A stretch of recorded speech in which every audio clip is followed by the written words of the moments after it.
There are days when life is difficult, and you just want to scream at everyone around you. You know the ones I'm talking about.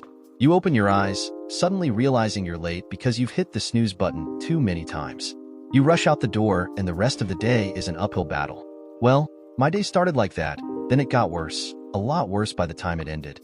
Jillian and I had been married for just under 5 years. We met via friends at a barbecue, hitting it off right away. The way I got the story from Jillian and her friends, she was coming off a bad breakup with her long-term boyfriend. I was a pretty good-looking single guy that they thought could be there for her. At first, I was wary. I didn't want to be the rebound boyfriend. However, over a couple of months, our mutual friends kept putting us together and we developed a friendship. After 6 months, I got up the nerve to ask her on a date, and a little over 2 years after we met, I asked Jillian to be my wife. At the time, I was ecstatic that she said yes, and until tonight, I would have thought I could sell the air that Jillian breathed because I loved her so much. Greg? Jillian asked me as I was shining my shoes for our outing tonight. Should I go for the black or the beige heels tonight? That's me, Gregory Other, an all-around good guy, a hard-working accountant with his own practice, and I'm now feeling like the largest sucker the world has seen. You look good in both, I told her. But the black heels accentuate your calves a lot more. They will turn a lot more heads. Jillian loved to dress up, and she looked good when she did it right. But usually, she had poor fashion sense. She just could not mix and match colors, styles, and shapes. It was one of the things I loved about her. She always asked my advice, and I got to make her look good.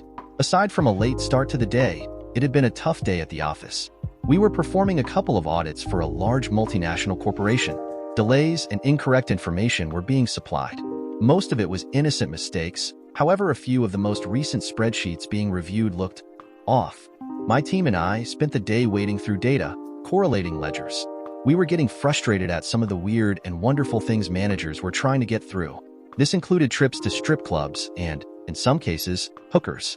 We also struggled that people tried to get narcotics signed off as a legitimate business expense. Walking through this audit and this particular Friday being fraught with spreadsheet challenges, I was tired and frustrated. To make matters worse, Jillian had been happy and bubbly all week, gushing about the reunion tonight. I was irritated throughout the week that she never paid any attention to my weariness.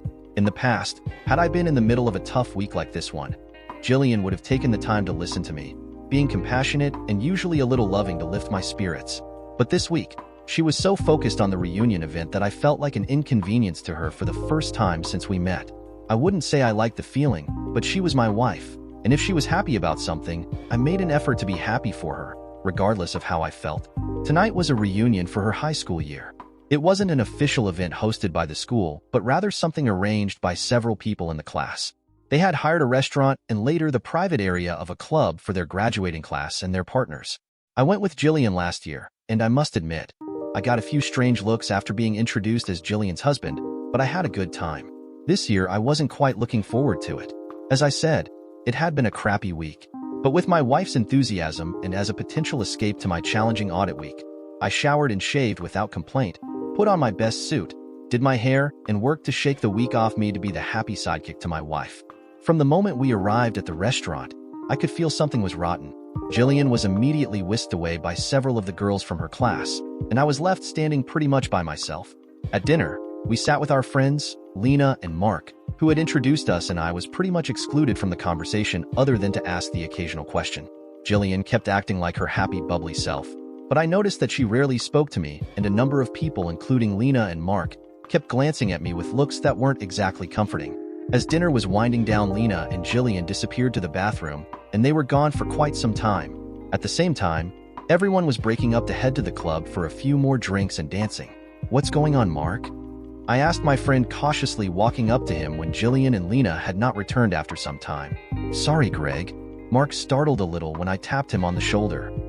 "I'm not sure what you mean." I gave him an incredulous look. "Mark, I swear." I stopped as I spied Lena returning, but my wife wasn't with her. She grabbed her husband's hand, trying to avoid my gaze. "Come on, Mark." "Lena, where's Jillian?" I asked, a note of concern rising in my voice.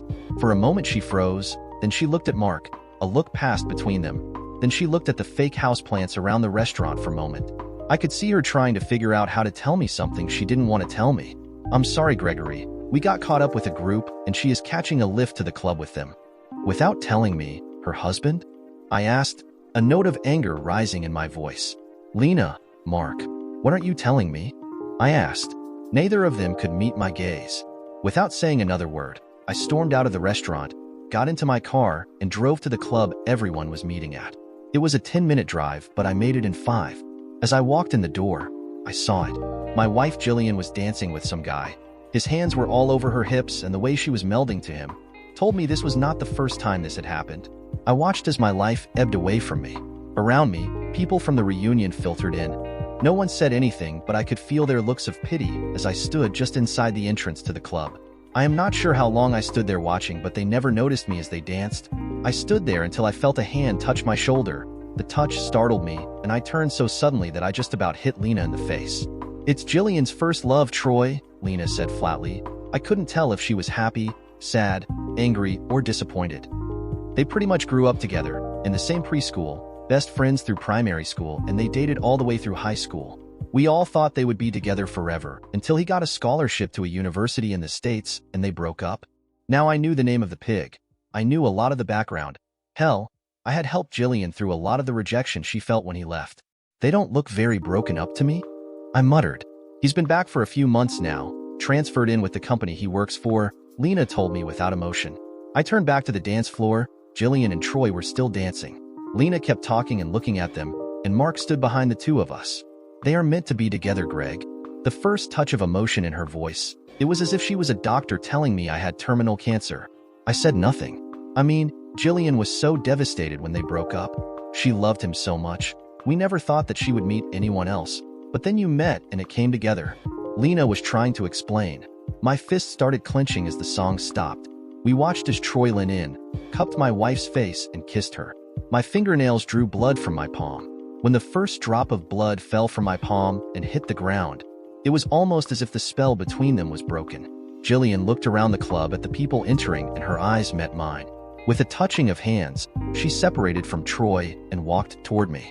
I never noticed Mark and Lena walk away. She sauntered up to me like there wasn't any history between us. "Troy was my first love, Greg. We gave each other our virginities." Jillian told me with no greeting. She just jumped into things like I was going to follow. I stood still like a statue. When he moved for his scholarship, we always said that we would reconnect when he moved home. "I guess he moved home and you reconnected," I said sarcastically, the first words I spoke since leaving the restaurant. "Don't be like that," Jillian scolded me. "I get that this is going to be hard for you, but Troy and I are meant to be together. Meant to be Toj." I started and then stopped. Jillian Bronwyn other. "You married me," I exclaimed. I'll give her points for boldness. She never looked away. "I'm sorry, Greg, I really am, but we're going to need to divorce. I mean, Troy and I, we're going to get married and have kids. And what the hell was I? Just your warm placeholder for the past several years." I was almost yelling now. A few people around us were staring, and the bouncers were looking at us, but didn't move. But I spotted Lover Boy making his way over to us. "Greg, you were never..." She stopped. "Look, Greg, I do love you. It's just you're not Troy. The love that you and I share is nothing compared to what Troy and I have." I watched as Troy made the last dozen steps to us and put his arm around Jillian, a frown on his face. "I take it you're Greg?" he asked, a false note of concern on his face. "That's Gregory to your a-hole," I replied angrily. He nodded. "Okay, hostility. I get that," he said. "You're upset because I'm taking your wife. She's going to divorce you, and we've been sleeping together since I got back." He paused. The look on my face showed I had no idea. Jillian went white as a sheet as he said it. She must have been hoping it wouldn't come out. Troy didn't know me, so once he realized what he said, he pushed Jillian behind him, taking up a defensive pose. "Look, Gregory," he said, trying to sound conciliatory. "I'm sorry you found out this way, but perhaps it's for the best. Jillian tells me you have been a great husband, the friend that I couldn't be while away. It would be good if we could all be friends. I mean, we all share several of the same friend groups." "Not for long," I said, my eyes staring at Jillian for a moment. I looked back to Troy. He bristled to say something, so I spoke before he could reply. "So let me get this right," I said, taking all the emotion I could out of my voice. My anger was growing by the moment, but I kept it buried for the moment. Surprisingly, the music took a break at that moment, and my voice could be heard clear across the room. Obviously, the little show caught everyone's attention because they all turned to us, even the DJ who never started the next song. "You two believe you have true love, Screw like bunnies all through school, then break up because Troy moves to another country. But while Jillian is mourning in grief, she meets me, supposedly falls in love, and marries me while we are happy for several years. They nod cautiously, and you can hear a pin drop. Then true love strikes again when Romeo comes back into the country, and you two start screwing like bunnies again behind my back. Obviously, all our friends know, judging from the looks I got all night tonight. And this all culminates in this conversation of my supposed best friend tearing my heart out and holding it high in the air so everyone here can see, in one of the most humiliating ways possible. Greg, it wasn't supposed to be, Jillian started to say. It wasn't supposed to be like what? I yelled back, but no one moved. All week you have been bouncing around, but ignoring me. Despite my rough week, you demanded we both attend tonight. Then you abandon me the moment we walk in the door. You disrespect me in front of our supposed friends, and even leave the restaurant without even talking to me so that I would find you here sucking the tonsils off this prick. Hey, Troy tried to say. I glared at him. Don't say a word, Romeo. I growled. Your true love has shown that she is a faithless woman. You say you've been screwing for the last 3 months because you're one of the real romances. Screw off. Look, Greg, Troy said, trying to get control of the conversation. I get it. There are a lot of emotions flying around right now, but Jillian and I are destined to be together. We're sorry you're hurt and you found out we've been sleeping together, but Jillian loves me and we're going to get married. Naturally, you and she are going to need to divorce. Naturally, I replied deadpan. Look, Greg, Jillian said. I'm sorry, but we figured this was the best way. It would be a quick rip of the Band-Aid. We know it will hurt, but it's best for everyone. She paused, looking at trying to judge my mood. She might have been my wife and best friend for the last several years, but I had always been open to her. She had never seen me as a closed book. Jillian, it's Gregory, not Greg. I replied. She swallowed. Look, Gregory, she said. I know this is hurting right now, but it's for the best. We're all still young. You'll find someone else. My eye twitched, that small bit of emotion making her pale a little more. Still not a sound from the rest of the room. Troy must have noticed because he cleared his throat. Look, Gregory, I know this is a lot to take, but I think it's best you leave. Everyone here knows Jillian and I are supposed to be together. And I, unfortunately, think you'd be a third wheel. I smiled. This time half the room looked at me questionably. On that, we agree. He smiled back, thinking I might be understanding. Good. Well, as it's out in the open now, Jillian and I will keep away from your place over the weekend and even next week so you can move out. Move out? I asked, cocking my head to the side. Troy swallowed. Well, it's Jillian's house too. I see, I said, my eyes narrowing. Greg Ori, my soon-to-be ex-wife said, struggling to make the transition to using my full name after so long. We thought it would be easier for you to move out.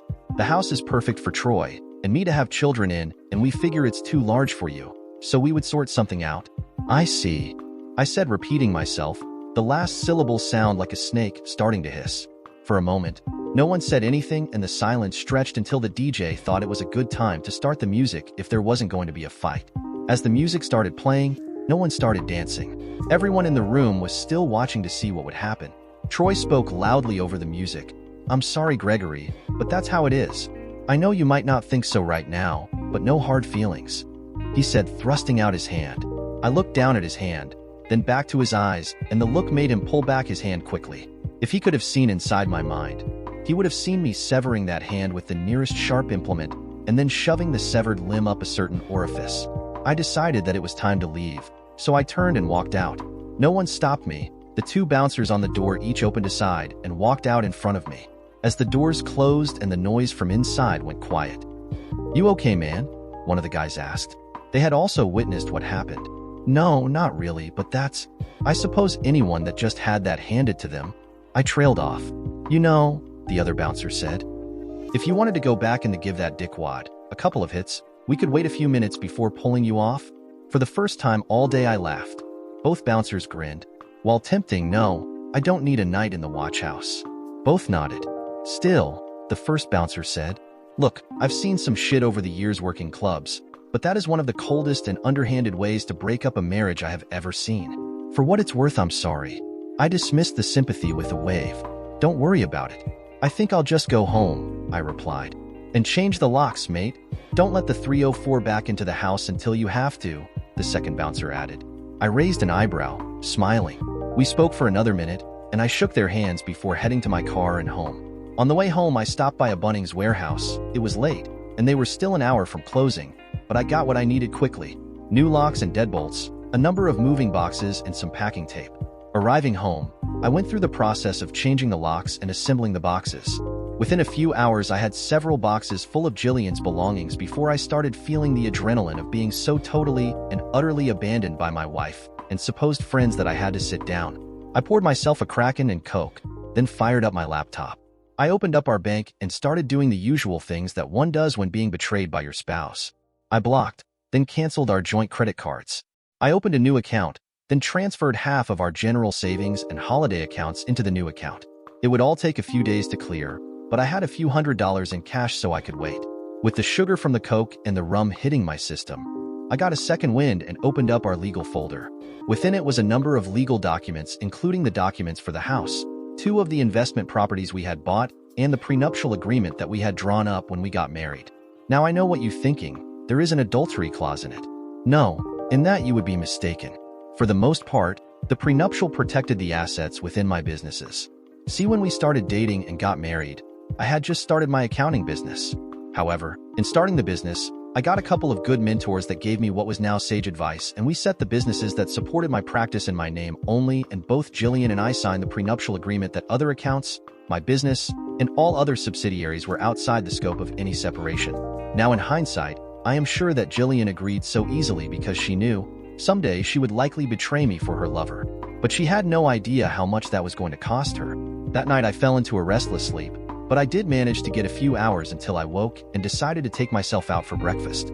I drove around a while, finding a great Asian fusion place that mixed traditional Asian and Aussie food into delicious breakfast creations that I enjoyed.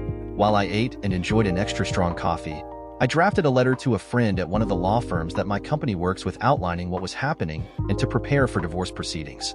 The call I got within half an hour was disbelief, but I outlined everything that had occurred to Mike. He told me he'd be ready to file Monday morning and refer me to someone within his firm who could help. Of course, he let me know how sorry he was. I spent another hour at the cafe. I didn't have much of an idea of what I was doing other than browsing the web on my laptop and feeling a little sorry for myself. When I got home, Mark and Lena were parked in the driveway and got out of their car as I parked on the curb. "Greg, we're..." Lena started. I held up my hand before she could go any further. She stopped. "Gregory," I said. "Sorry," Lena repeated. "My name is Gregory. Only my friends get to call me Greg," I said flatly. "Listen, bud." Mark started trying to sound conciliatory. "We're sorry for how last night went down. That is not how." I held up my hand again, and he stopped just like his wife. I looked at a tree on the other side of the road for a moment. It was a larger tree that had one of its limbs torn off in a recent storm. The branch had collapsed onto a carport, but missed the house. As I stared at it for a moment, I felt the analogy of the tree losing a branch was an apt analogy for what I was feeling. Losing Jillian felt like I had my arm cut off. When I looked back at Mark and Lena a minute later, tears were dripping from my face while anger flashed white-hot from my eyes. "Don't you dare, Mark. Don't you dare make excuses," I spat. "You've known that 304 has been cheating on me behind my back for months, and you say nothing." "But Gregory, it's true," Lena started to say.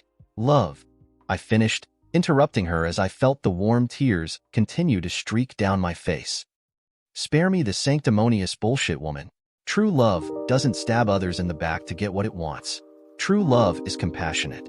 It cares about what happens to those around them, not abandoning them or humiliating them with no warning and then rubbing it in their faces in front of an entire crowd." I thought what Jillian and I had was true love. I never doubted her. I worshipped the ground she walked on and loved her so much that I would have given her anything. "I know," Lena said, tears now swelling in her eyes, "but Jillian and Troy..." "Stop," I yelled, my rage boiling over in the single word. My tears were suddenly gone. "Stop," I said more quietly. "Lena, I don't want to hear another word about Jillian and Troy. I don't want to hear another word about their love and how they are meant to be together. I just wasted the last several years of my life in a lie. 7 years, Lena. Years of being there for her as she struggled with self-identity issues when she felt Troy abandoned her. Years of encouraging her to grow beyond her limits. Years of intense period pain every month, and years of planning for a family.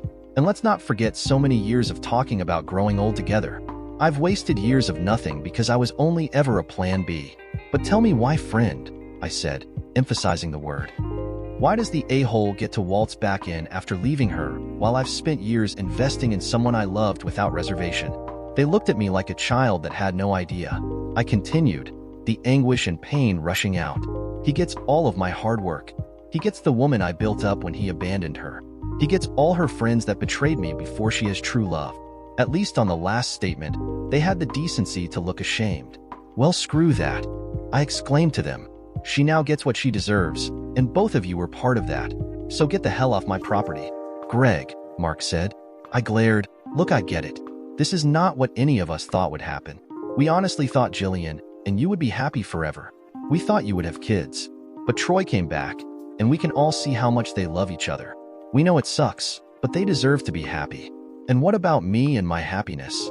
I asked them, what do I deserve? Neither of them knew what to say. I sighed. I tell you what I deserve. I deserve a loyal wife. I deserve friends who look out for me. But I get none of them, so screw you. I don't want your pity. None of you, including the 304, appear to care anything for me if it has any conflict with them. So, if I appear bitter, it's because I am. However, put yourself in my shoes, I said. I looked at Lena. Mark, when Lena finds her true love and leaves you for him, then you'll know how I feel. But Mark is Mark's arm clamped down on Lena's arm, silencing her. All right, Gregory, Mark said. You've made your point, and you're not willing to see things from the other side. We're leaving, but as a last friendly gesture, is there anything we can do? I thought for a minute, and then looked at the minivan they had parked in the driveway. Yes, wait here. Over the next few minutes, I brought out, practically threw out several boxes crammed with Jillian's clothes, her makeup, and personal belongings. I dumped the boxes in front of them, and a couple of times you could hear fragile things break. I saw them cringe, but they said nothing. I was thinking of just leaving them in the driveway, but as you're here, you can just take them to the 304's new home wherever their love nest is, I said. But Jillian said she wanted the house, and you were going to move, Lena said. I laughed, silencing her before she could say another word. It's not her house. It doesn't belong to her. Then again, it doesn't belong to me either. So she is going to find she's shit out of luck. Tell the piece of trash that she doesn't need to come back here. Everything that's hers is in those boxes. Also, tell her she will be mailed the divorce documents Monday by my lawyer.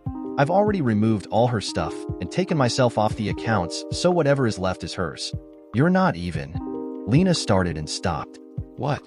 I asked. To fight? Hell no. She's in love with him. She's been cheating on me. And she's lied to me for several years about where her loyalty lies. No, I'll give her what's coming to her. Nothing more, nothing less. Besides, I don't do sloppy seconds. There was not much more to say, so I watched them load most of the boxes into their van and drive away. I think they were somewhat sad.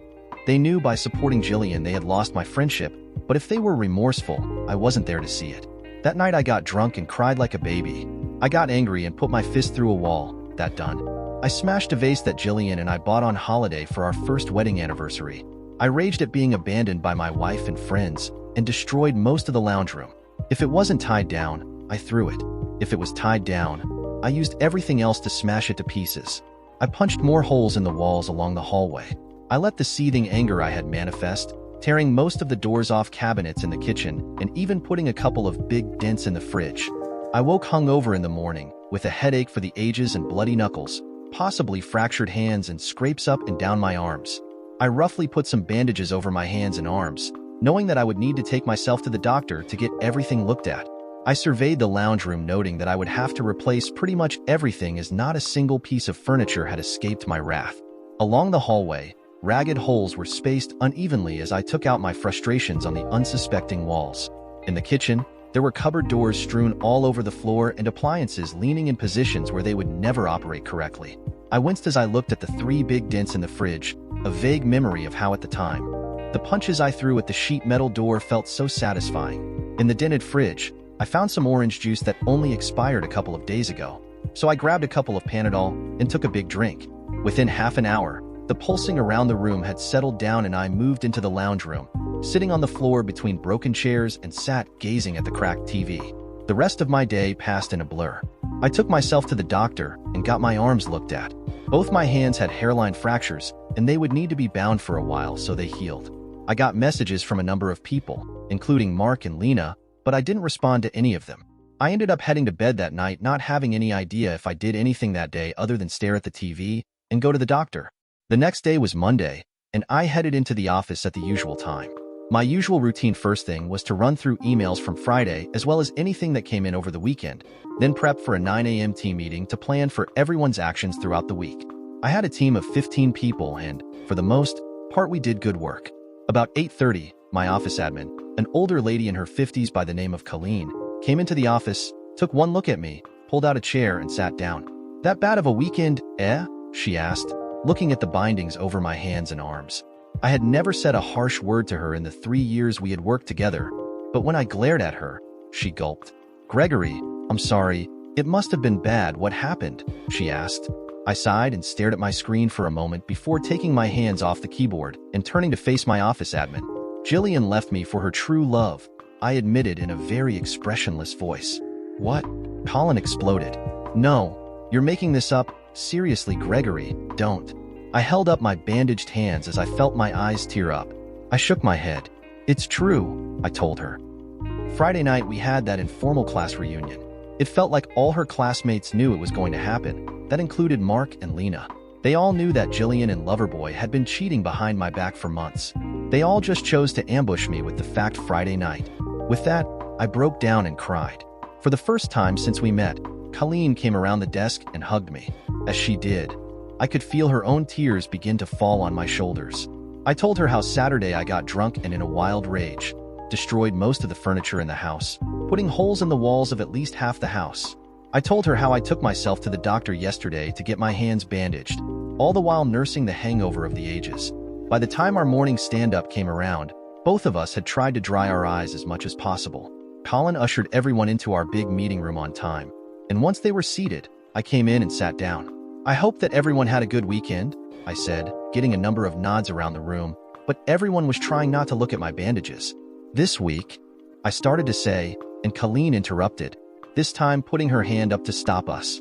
"Sorry, Gregory, but I can't let this stand. After what happened to you this past weekend, you can't pretend like everything is normal," Colin stated. I hesitated for a moment and then nodded. Colleen looked at me again. The look told me she wanted to bring everyone into the loop, at least about the basics.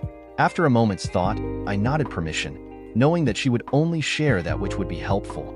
"Everyone, this past weekend, Gregory was betrayed by his wife and a number of friends. Jillian has been cheating on him for the last few months and decided to leave him in one of the most callous and disgusting ways possible, by humiliating him in front of a group of people, several of whom were supposed to be friends." Colleen stopped for a moment to let that sink in, then focused down on one person sitting, almost hiding on the other side of the table. "Isn't that right, James?" Colleen asked. James Colson was one of our CPAs. He was also one of Jillian's classmates. And I realized for the first time that both he and his wife had been there Friday night witnessing the scene unfold. James hadn't said much to anyone since coming into the office, but when he saw me, he tried to be as inconspicuous as possible. When Colleen started talking, he paled.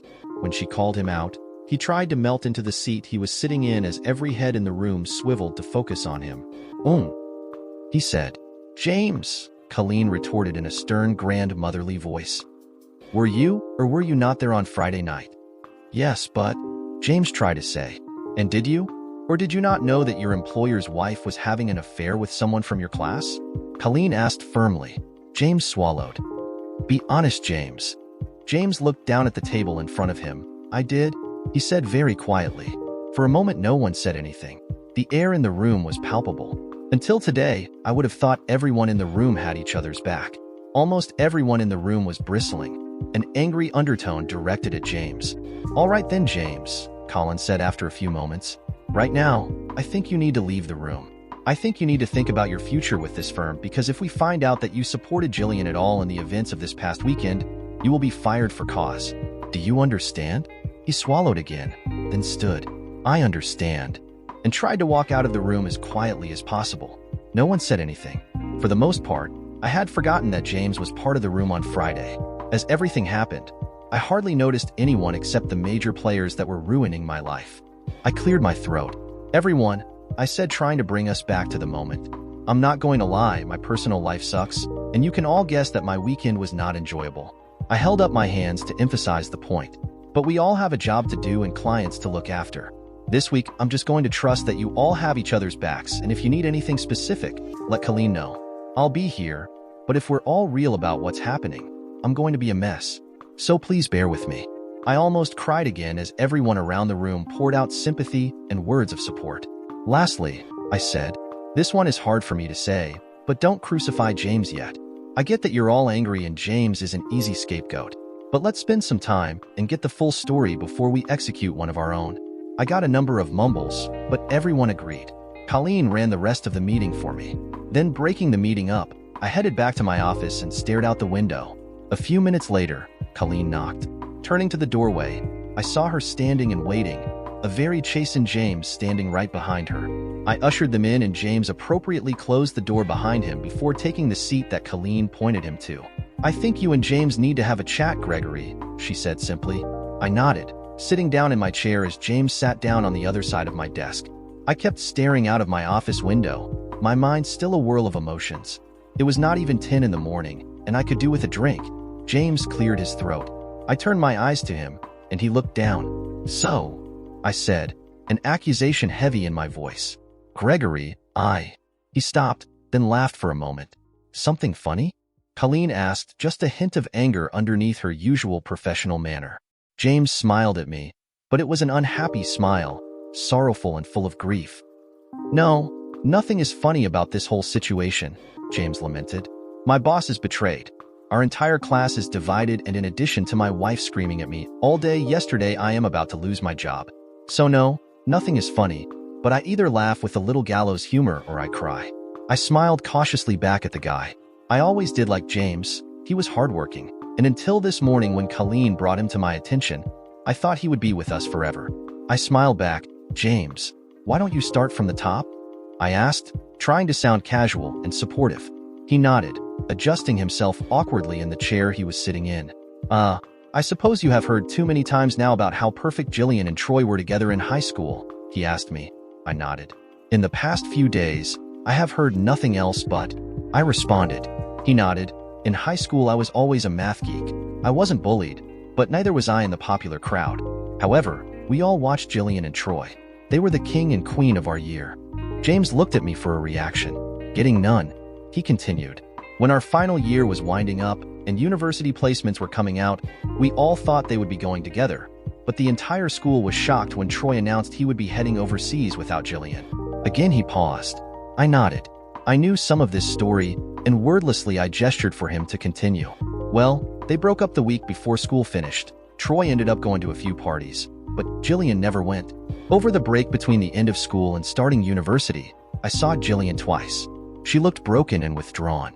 Then a few months later, I heard from someone else that Troy was living it up in the States. He had a full-ride scholarship thanks to his family, and the gossip was that he already had a girlfriend. I nodded again. I also heard this from Jillian as I helped her stand up again during the getting-to-know-you phase of our relationship.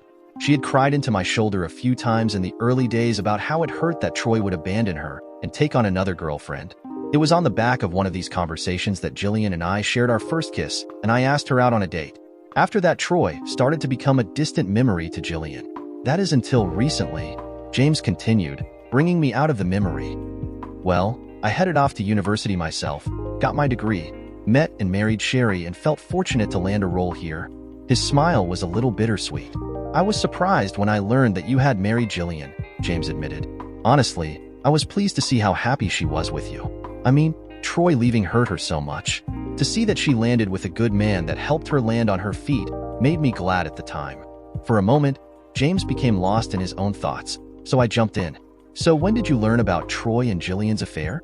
I asked, surprised at the neutral tone of my voice. I think James was too, as he looked at me a little funny, as there was no hostility in it. About an hour before Jillian and yourself turned up for dinner, he said dejectedly. A few of the class were talking. I picked up something about Jillian leaving you for Troy later that evening, and my surprise registered on everyone's faces. I gave James a questioning look. He sighed. Until the dinner, only a handful of people knew anything. But everyone in the class got told that Jillian and Troy were supposed to be together. Mark and Lena pulled Sherry and me aside, telling us that it was happening, and while they felt sorry for you, that Jillian had made her choice and you just weren't a part of her future. I started to object, and that's when Mark recalled that I worked for you. He told me in no uncertain terms that if I said anything to you, I would regret it. He said that it was better that Sherry and I leave if I couldn't keep my mouth shut. I looked at James. The guy was truly hurting as he recalled the conversation. I could see a very embarrassed blush running up his neck, and I was also surprised to see his eyes were moist. "I'm sorry, Gregory. We couldn't stay for dinner. Sherry wanted us to. She wanted us to be there for you. But Mark and a couple of the guys basically walked us out, telling us to stay away." "James," I started to say, feeling for the guy. He held up his hand to stop me. "Sorry, Gregory. I need to finish. I promised Sherry." I nodded yet again. "I must admit I was stunned," he continued. "I had just been ejected from my class reunion because your wife was about to betray you, and I was a loose end. Though mad, we didn't know what to do, so Sherry and I went straight to the club. Again, we both agreed we wanted to be there for you." "What happened?" I asked, my head cocked to the side. "I didn't see you there." "We were there. However, by the time you arrived, we were up the back. A couple of the guys blocked us from getting to you until Jillian told you. When you left, they let us go after a few minutes. Both Sherry and I ran after you, but by the time we made it out, you were gone. I think we must have stayed out in front of the club for about half an hour, stunned but not sure what to do. In the end, Sherry convinced me that we should go back inside and see what was happening." James paused, looking at me, trying to judge how much more to tell me. I nodded my head at him again, and he swallowed. "When Sherry and I went back in, we were basically persona non grata to just over half the class. The other half was disgusted, and once they came to understand that I worked for you, they kind of surrounded me and my wife and didn't let anyone near us for the rest of the night. And I started, but just couldn't finish it. They danced and drank without a care in the world," James told me, swallowing, even though I could tell his mouth was dry. "I'm sorry, Gregory, but they acted like you were nothing. The few snippets of conversation that made it back over to us told us that this had been planned for months. It was worse when the gossip told us that Jillian and Troy are planning on getting married as soon as they can." James looked at the ground then. He held his hands tight in his lap. "At home that night, we didn't sleep well. Sherry and I ended up fighting over everything yesterday, even though we were both repulsed by Jillian and Troy's behavior. Ultimately, this leads us to this morning and this," James said, drawing a piece of paper out of his notebook and placing it on the table in front of me. "What's this?" I asked, picking up the page and reading the words quickly. "My resignation," he said, defeated. I noted that it was signed and dated yesterday. "James," I started. "No, Gregory," he replied. "It's wrong what they did to you, and I wasn't able to help you even though you have been an amazing boss and, dare I say, friend. You deserve more than that. Sherry and I agree it's better for me to resign than you to see what happened to you Friday night every time you look at me." For a moment we said nothing. I looked again at his resignation and laughed. Well, it was more like a bark than a laugh, but for the first time, I felt something other than sorrow and anger. Colleen and James looked at me. I pinched the page in the middle along the long edge and tore it in two. "Your resignation is rejected," I said. Behind us, I saw Colleen smile. James looked shocked. "But Gregory, why?" He was trying to say. "James, first off, my friends call me Greg. With what you just told me, I would like you to think of me as a friend. You tried to help and tried to warn me, but you couldn't. They were ready for you. But you're here and offering yourself as a sacrifice because you feel for me. If that's not a friend, nothing is." "James, I am hurt beyond reason," I explained. "I am both depressed and have a rage burning inside me that demands justice. But I am not blind. I can see from what you just told us that you were upset as well." James nodded. "Sherry and I thought it best." "I know," I replied. "And that's one of the reasons I want Sherry and yourself to stay with us." For the next half hour, we talked. In the end, Colleen, James and I walked out of my office, calling everyone back into the meeting room. I explained how James was blindsided almost as much as me and was ejected from his own reunion because of the two cheaters. As I explained it and what had happened and what I wanted everyone to do, any animosity towards James disappeared. Indeed, by the time we all walked out, there were a few devious smiles on everyone's faces. For the rest of the week, I spent most of my time in the office. However, other than advising my staff on what they needed to be doing, I spent more of my time setting the wheels turning in my divorce. I didn't end up mailing the divorce. I had Jillian served at work. It didn't matter, as adultery is not a binding factor in Australian divorces. I still made sure that my lawyers, Mike and his associate Sally, included the statement of adultery clearly on the legal documents. After she got the documents, I got a few calls and text messages from Jillian, which I didn't delete, but promptly ignored. I assumed they would be angry messages, so I let them pile up on my phone. I busied myself with managing bank accounts, asset listings, validating canceled cards, insurance, that sort of thing. My team sorted through my legal documents and made sure everything was up to date and that Jillian couldn't touch his thing. Colleen made a point to drop by my place on Tuesday evening with a meal and gasped more than once at the destruction throughout my house. The tears that she cried as she walked room to room could have left a trail that Hansel and Gretel could follow. On Wednesday morning, Colleen got onto my insurance agency and started arranging an assessment of the damage. I don't know how she did it, but by Friday, she had managed to arrange assessors and cleaning crews for my house. Everything would start happening the following week. By Friday night, I was exhausted, both physically and mentally, but I still wasn't sleeping well, so Saturday morning with no work, I rose early and took myself for a run. I ended up running down to our local shops and sitting at a cafe where I enjoyed coffee and a croissant before jogging home a couple of hours later. Arriving back at the house, I was surprised to find Jillian sitting on the front steps waiting for me. I had not seen her since the Friday when she left me. She was dressed casually in jeans, sneakers, and a casual blouse, but the shirt and shoes were mismatched. It appeared the lover boy didn't help her with her appearance. I stopped about halfway up the driveway, a thin sheen of sweat covering my body as I pulled my earphones out. Anti-Sleep by Blue Stali blasted out until I silenced the loud music. If you're ever after some music to help the rage, check it out. For a moment, neither of us said anything. "Greg, it's good to see you," Jillian started saying. I suddenly spat a ball of phlegm out of the side of my mouth onto the grass, stopping her mid-sentence. "What?" I replied, with her pause. "You're surprised that I'm looking after myself after my cheating. 304 of a wife betrayed me in front of an entire group of people? Afraid that I would have killed myself because you tore my heart out with no warning? Worried I might be laying in a puddle of my own vomit? So drunk because you screwed me over so badly that I couldn't function?" I glared at her and Jillian had the good grace to take a half step back and pale just a little. "It wasn't like that, Greg. I never meant to." "Hurt me." I almost yelled at her, interrupting the usual cheater spiel of excuses. For a moment she did nothing and then just nodded her head.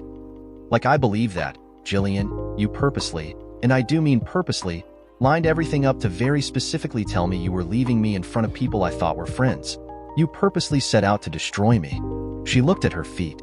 "Greg, it wasn't my idea to do it that way," she said quietly. "Mark and Troy thought that if we did it that way you wouldn't try to fight it." I threw my head back and laughed. "You have got to be joking," I said bitterly as I settled myself down. "I mean, we've known each other for years, would have been married 5 years soon, and you thought when I found you had been running around on me, or that you were going to leave me, that I would try to fight for you. Your used holes ain't worth a fight?" Jillian blushed. "But..." "No buts which," I spat at her. "You gave up any demand for my attention or defense the moment you spread your legs for that a-hole. It just took a while for me to find out. However, now it's out in the open. You can screw off." "Greg, that's no way to talk to me. I mean, I am still your wife," Jillian retorted, some anger now creeping into her voice. "Ha, some wife you are. You are a public toilet now. Anyone can open his fly and do business in you," I said as I started again walking up the drive and past her to the front door. I pulled my keys and unlocked the door. As I walked in, Jillian made to walk in behind me until I put a hand up and stopped her. "You're not invited in," I told her without ceremony. "But, Greg, it's still my house too," she sputtered. I shook my head. "No, it's not. It never was. The house belongs to the trust, and my wage paid a rental fee each month towards the trust." She looked at me not understanding. "Look, Jillian, it's not your house anymore. You don't live here. But wait here, I have a few things for you." And I closed the door behind her. As I walked into my study, I sent a quick message to my lawyer letting her know that Jillian was there. I picked up a couple of things and walked back to the front door. Jillian was still standing there. "Greg, she started saying. I held up my hand in the universal sign for shut the hell up. "Firstly, it's Gregory. I told you, only my friends get to call me Greg, and you certainly are not a friend." Jillian swallowed. "Second," I said, handing her a small binder. "In here is a check for your half of our marital assets." Her eyes went wide. The impact of the check she suddenly held in her hand told her more than the divorce paperwork that we were through. "Third, I'm told you have something for me?" She looked uncertain for a moment, then opened her handbag, pulled out a manila envelope and handed it to me. "I'm sorry, Greg. I mean Gregory. You will be," I said cryptically. I opened the envelope with her standing there and leafed through the first few pages.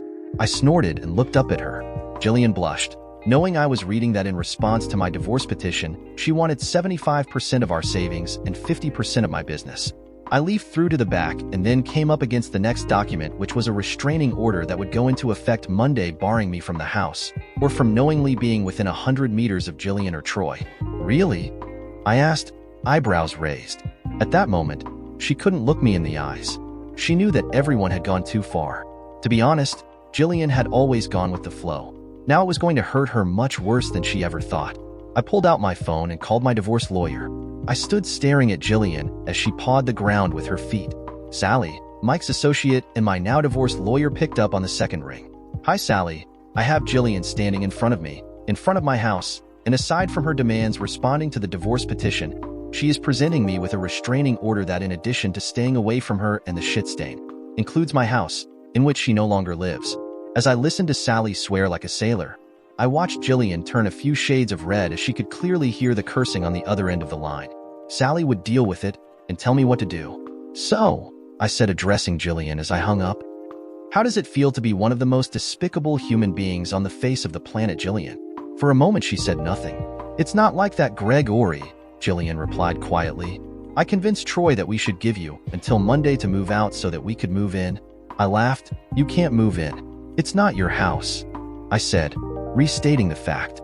But you can't be here, she retorted somewhat petulantly, like a 5-year-old not getting their way. I shrugged my shoulders. Perhaps, and trust me, this disgusting trick will backfire. But just because I can't be here doesn't mean that you and Shitstain can be. Now I think it's time you left, Jillian. I'd wish you well, but I would be lying. You hate me that much? She asked, looking at my bandaged hands but not asking the question. You seriously have the gall to ask me that after doing what you did and now serving me with this paperwork? I responded to her like she was the dumbest person on the planet. At this point, I wasn't sure she wasn't in the running. She waited, not saying anything. Jillian, you were my everything. You were my best friend. There was no one else in this world that I trusted more than you. Then in one fell swoop, you rip that away and treat me no better than the gum you scrape off your shoe. You have become a thorn in my eyes. So, tell me, oh wise one, at what point through doing this to me and ripping my life away did you think that my love wouldn't turn into instant malice and hatred for you? I folded my bandaged hands across my chest. Jillian's eyes went wide at my use of such language. For a few moments, she fiddled with her hands and looked up at me. I had hoped. She paused and took a breath. Gregory, you're right, we did have a lot of good years together. But the restraining order is only until the divorce is complete and everything settles down. Mark, Lena, myself, and even Troy are hoping that we could one day be friends when things settle down. I snarled and exploded. Friends? She shrank back as my damaged arms dropped the envelope and moved in an expressive fashion. You have got to be kidding me. Friends? I spat. If any of you were on fire, I would drink a liter of petrol to piss on you and make sure you burned extra crispy.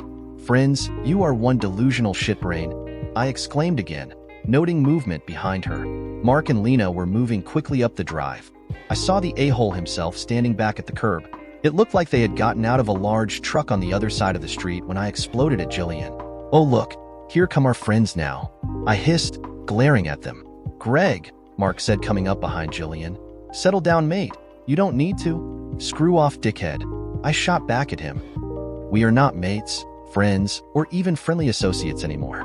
Your betrayal is almost as bad as the 304's, so don't you think that you can say anything that will help here? I glared at the couple that had set Jillian and me up, then actually participated in our destruction. Both of your hands are as dipped in blood and as guilty as this woman and the scumsucker over there. I gestured to the moron who had taken my wife, but didn't even have the balls to come up the drive and defend her. Greg, Lena said, trying to sound firm. My glare and ire turned to her. Don't you dare, Lena. There is no moral high ground for you to stand on here. You actively helped my wife to cheat on me. Both of you did, I said, now gesturing to Lena and Mark. Both of you helped to set up that scene in the club to cause me maximum humiliation. They stopped and stood. I could see Lena start to open her mouth. I interrupted. And don't you dare start giving me true love bullshit. You tried that last time. Don't forget both of you introduced this 304 to me and encouraged me to date and marry her. Then both of you betrayed me so casually without a second thought. If this is what you think love is, then burn the world to ashes now, because there is no hope for society if either of you is an example. They looked at me, startled at the spit flying from my face. I stopped, and a light bulb went off. Lena, tell me, do you forgive Mark after he gets home smelling like perfume after being at a strip club all night? I said, smiling, my tone losing the anger and gaining a condescending edge. Lena stopped, eyes going wide, then looking at Mark. Baby, that's not true. Mark tried to say. I laughed and they all looked at me. Well, no, it's not. The way Mark likes to tell the story with the boys, it's that only the front room is a strip club. For an extra $500, you can get an extra special lap dance in the back room, and condoms are only an extra $20. I watched with satisfaction as Mark began to object, but Lena could sense the truth. Or so he tells us during a round of golf. I finished again, crossing my hands over my chest again, satisfied at their own pain. Mark took a step back, and a moment later, he was running down the road, his wife chasing him and screaming at him. I looked over to Troy, the dickwad looking in wonder, then back to Jillian, a self-satisfied smirk on my face. Greg, I glared at her as she said my name. I mean, Gregory, you didn't have to do that, she said. I sneered and leant forward. Oh, don't worry, Jillian. I watched as her ears went back. I am sure a tremor of worry went up to her spine as I used her name. That is only the opening salvo. Mark has many more secrets to tell, and in this tale of woe, Mark and Lena will only receive a portion of my wrath. The rest I reserve for the portrayers of true love. I smiled at her, as I could see her physically shiver this time as my words penetrated her selfish mind. What do you mean? Jillian asked. Leave now, Jillian, I said, changing the topic, not directly addressing her statement. Tell Troy to take you. Run away, preferably out of this country with you. Because if you don't, neither you nor him will like what's coming. Greg, what's wrong with you? Where is the man I love? She asked, not realizing what she said until it was too late. He's dead. I replied flatly, you tore my heart and soul from me, and the remaining hole has given birth to something new, something dark and something that will enjoy what's coming. With that, she wasn't sure what to say. I took a moment to take a dramatic step backwards and slammed the door shut while giving one of those laughs that the bad guys in movies always give. I peered out 10 minutes later and Jillian, along with Troy, and the truck were gone. I sat down on the floor, my limbs shaking at the confrontation, and again broke down. I loved her, but I hated her. I wanted to see her shattered and remorseful, regretting that she had betrayed me. As I sat on the ground crying for what we once had, tears filled with rage and disgust. The next month was full of the usual things: lawyers, financial disclosures, and the who gets what of divorce. At work, the team rallied around me. Colleen helped me to find a psychologist. I meet with him twice a week to begin working through the feelings I had. I moved into a short-term apartment. Actually, it was a good thing, as I couldn't be in the house. Colleen worked with the cleanup crews and builders to clean out the house of broken furniture and appliances and then repair the damage. Despite her initial statement saying she wanted a clean split, Jillian ended up wanting to fight over a lot. First of all, it was our bank accounts. We only had $20,000 split between 3 accounts, and she was claiming over 15 of that was hers. Next was the house and investment properties. When we got married, I already had the place we were living in, having just over-leveraged myself for the business. Over the years, we found it was a smart move. We quickly paid back the extra loan, and we also made some investments to purchase 2 additional properties. She had contributed to some of the improvements over the years, but all 3 houses belonged to a trust for which neither of us was a direct beneficiary. She tried to fight it with lawyers I assumed were paid for by her lover, but it was useless. All of the properties were out of reach to her. I did smile that she had lost the ability to get any return on those investments. Next, it was furniture and jewelry. I noted through my lawyer that all of her belongings were packed in boxes that were delivered to her. I provided a list including shoes, earrings, and necklaces that were provided in the boxes I packed for her. My last thought was that Jillian made the claim on half my business, citing that she believed she was due to half since we had been together right after I started the business. Sally viciously outlined the terms of the prenup, and even got a chance to give Jillian a moral lecture stating she got nothing of other accounting. In the end, she got $10,000. I would say she spent most of that on lawyers. I wasn't happy, but it did give me some satisfaction that she walked away with so little while I got to keep my houses and my business, which were worth substantially more. Sally also put some icing on the cake by somehow getting Jillian to give up both her wedding and engagement rings. The restraining order was dropped since Jillian had no claim to the house. She couldn't get in anyways as the locks were changed, and I had a security company pass by the house a couple of times each week before I moved back in.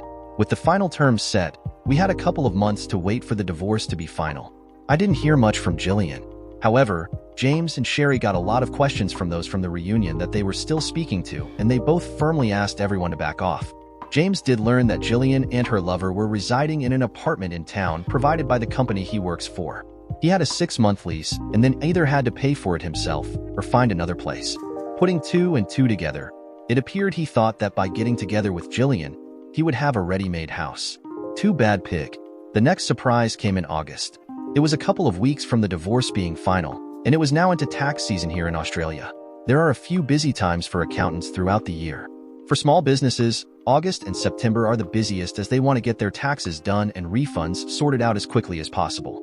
We didn't do a lot of small business tax, but over the years we had done some favors for friends. I was surprised when one of those businesses was waiting for me on Tuesday morning. I never thought I would see their faces. "Gregory, come on man, you gotta help me out," Mark was pleading, sitting across the table in one of our meeting rooms. Lena was sitting beside him, eyes downcast. With just one glance I could tell their relationship was quite strained, which I assumed was a result of our last meeting. "Why?" I asked, enjoying their discomfort. Beside me sat James. For the past few years, both James and I had done the taxes for Mark's import-export business. It was a complex setup making sure that the correct filings were done, offsets and revenue reductions worked through. We got paid well for it, and sure Mark could go somewhere else, but it would cost him a lot more, and it would take a few years for another accountancy to get to know his business. "Really? You're really going to make me beg Greg, Ori?" Mark said, his voice pleading. I laughed. James smiled. "Well, begging would be a nice touch, but ultimately useless. What I am curious about is why you're here. I mean, all of you planned to humiliate me. You made excuses and cared nothing for my feelings while you all cooed and made lovey-dovey noises at Jillian and Scumsucker, telling me to get over myself. Well, I have gotten over myself, and I decided that I want nothing to do with any of you. Can you not believe that choice?" No one said anything for a minute. "You were right, you know," Lena said quietly when no one said anything. I raised an eyebrow at her statement. "Meaning?" I asked. For a moment Lena looked at Mark, a shadow passing across her face.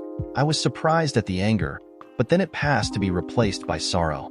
Mark looked down at his hands saying nothing. "About the strip club, the back room, you were right," she said sadly. The surprise must have shown on my face. When Mark bragged about it, I thought it was just him over-exaggerating the story, being a storyteller. When I told Lena about what Mark had said, I did it to cause them some pain. I didn't think it was real. "Wow, really? So Mark, you were telling the truth?" I asked a little incredulously to my former friend. He looked up at me for a moment before popping his head back down and nodding. I looked to Lena, an eyebrow raised. "You were right, Gregory, and not just about Mark's behavior," she told James and me while Mark kept his head down. "You were right about it all. We got so caught up in the romance that Troy and Jillian were selling us on that we never really thought about you." I went to reply and Lena shook her head. For the first time I held my tongue. "That day, when you told us about Mark, for a few seconds, I thought you were just trying to upset us, but then I saw the look in his eyes, and I knew you were telling the truth. But you didn't know it was true, did you?" Lena asked me. I shook my head and snorted. "Figures." She paused, then looked at me.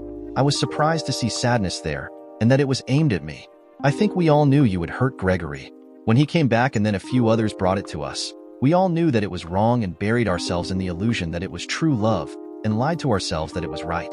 It turns out that some of the more vocal people, like my husband," she said ruefully, "they were easing their own guilty conscience by telling the rest of us you would be all right to hide their own cheating." I looked at the broken couple. Mark couldn't look any of us in the eyes and Lena was on the verge of breaking down. "And now?" I asked simply. Lena gave a bitter chuckle. "Now, well, let's just say our crows are coming home to roost. We have hurt someone badly that we loved and my own marriage is hanging by a thread. I don't know if it will survive." I looked to Mark, who said nothing. I knew he was listening, but he couldn't lift his head. If it was guilt they were trying to use to make me feel that I would be sorry for them, they were mistaken. "I can't say that I am not pleased to hear you're both hurting," I said softly. "However, the fact remains that as the managing partner of Other Accounting, I have made the decision based on activities in the last few months that it is not in the interest of this business to continue looking after your company." I watched Mark's shoulders slump. "However," I said.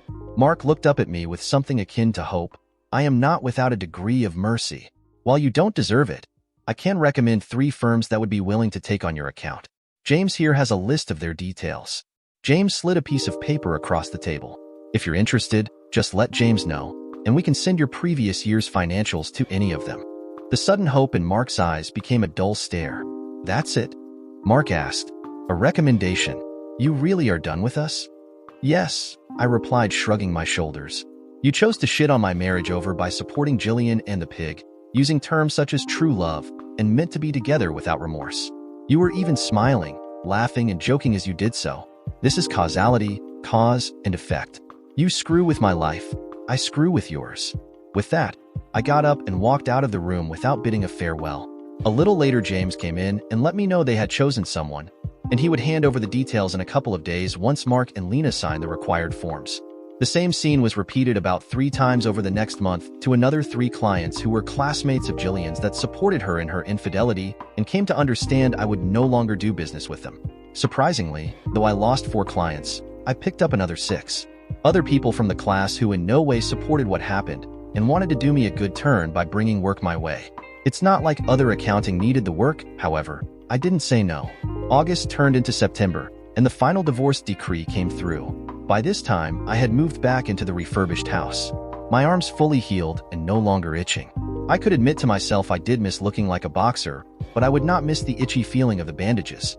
The day I got the paperwork, I also missed a call from Jillian that I never returned, as well as a text message that I did read. It simply read, "Goodbye, Gregory, I'm sorry." I wasn't sure how to feel. Did she feel remorse for what she had done? The pain of betrayal had eased somewhat over the months since the incident at the club. Sure, I was still angry and upset, but I had a logical mind, and if Jillian could so casually have an affair and leave me, then she wasn't the one for me.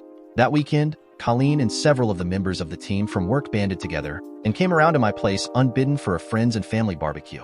I was surprised, to say the least, but I must have hugged over 2 dozen people over the course of that Saturday afternoon, and I only got to meet with about a third of the people there. All afternoon, I was never alone. There was always someone there, be it Colleen, James, Sherry, or any of a dozen of my staff. At one point, I was sitting with a drink in one hand as James manned the barbecue. Sherry sat with me, and I was just about crying watching a group of small kids playing a game of touch footy in my backyard. I knew now that Jillian and I would not have the kids we talked about for the last few years, and watching them hit me hard. I felt a soft pair of lips on my cheek and gave Sherry a surprised stare as she sat back down beside me. She grabbed my hand and touched my cheek. "I understand, Greg, but there will be life again, you'll see. Don't close yourself off.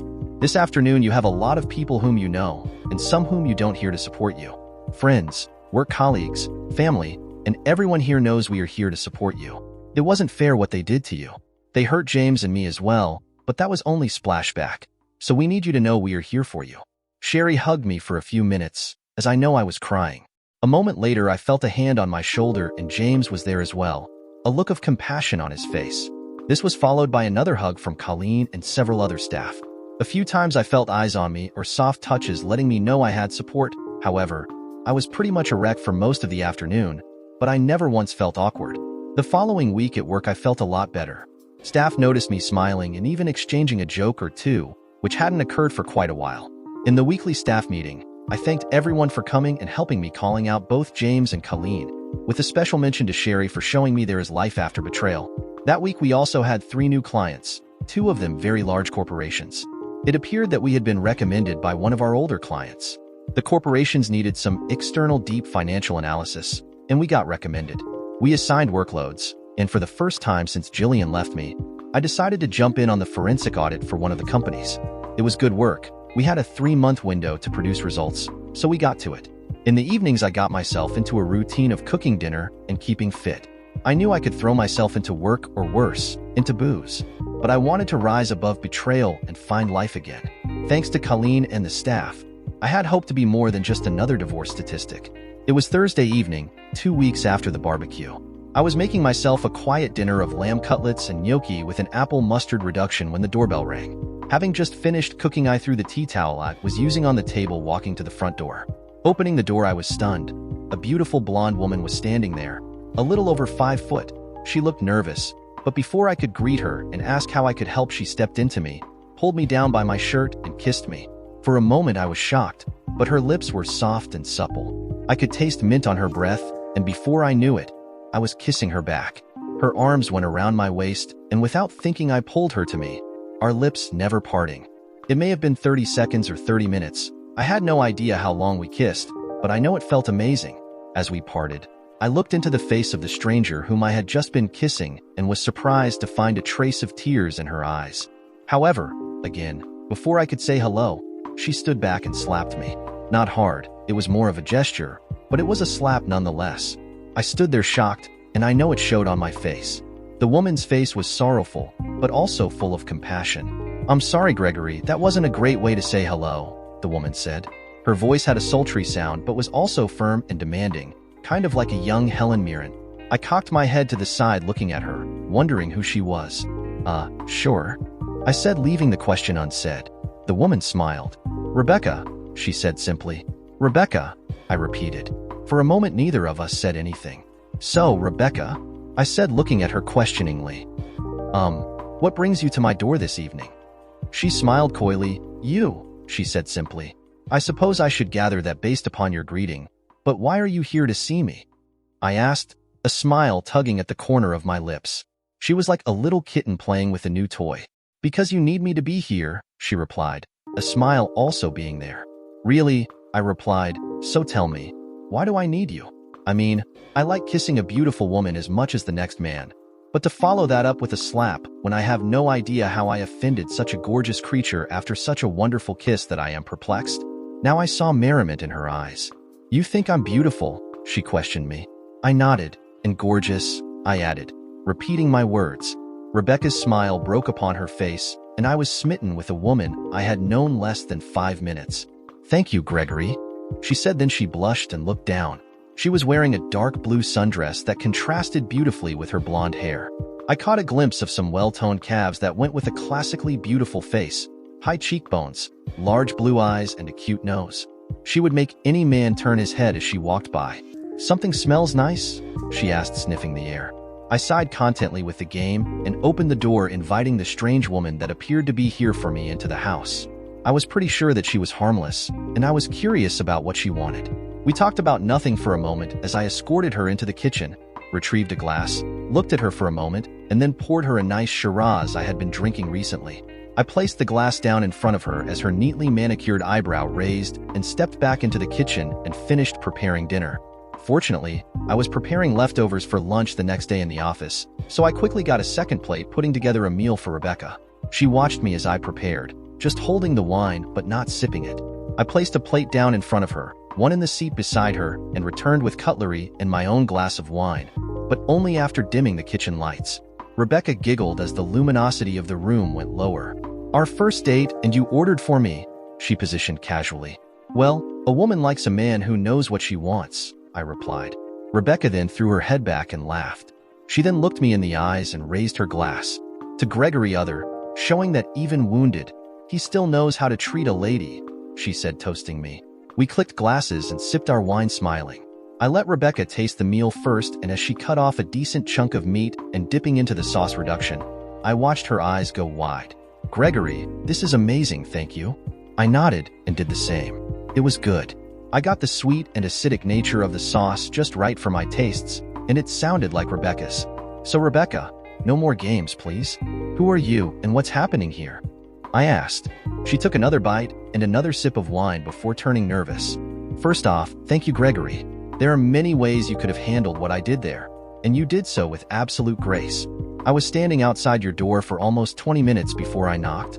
I nodded, sipping my own wine. "As for who I am, we've met a couple of times before. I'm Colleen's niece."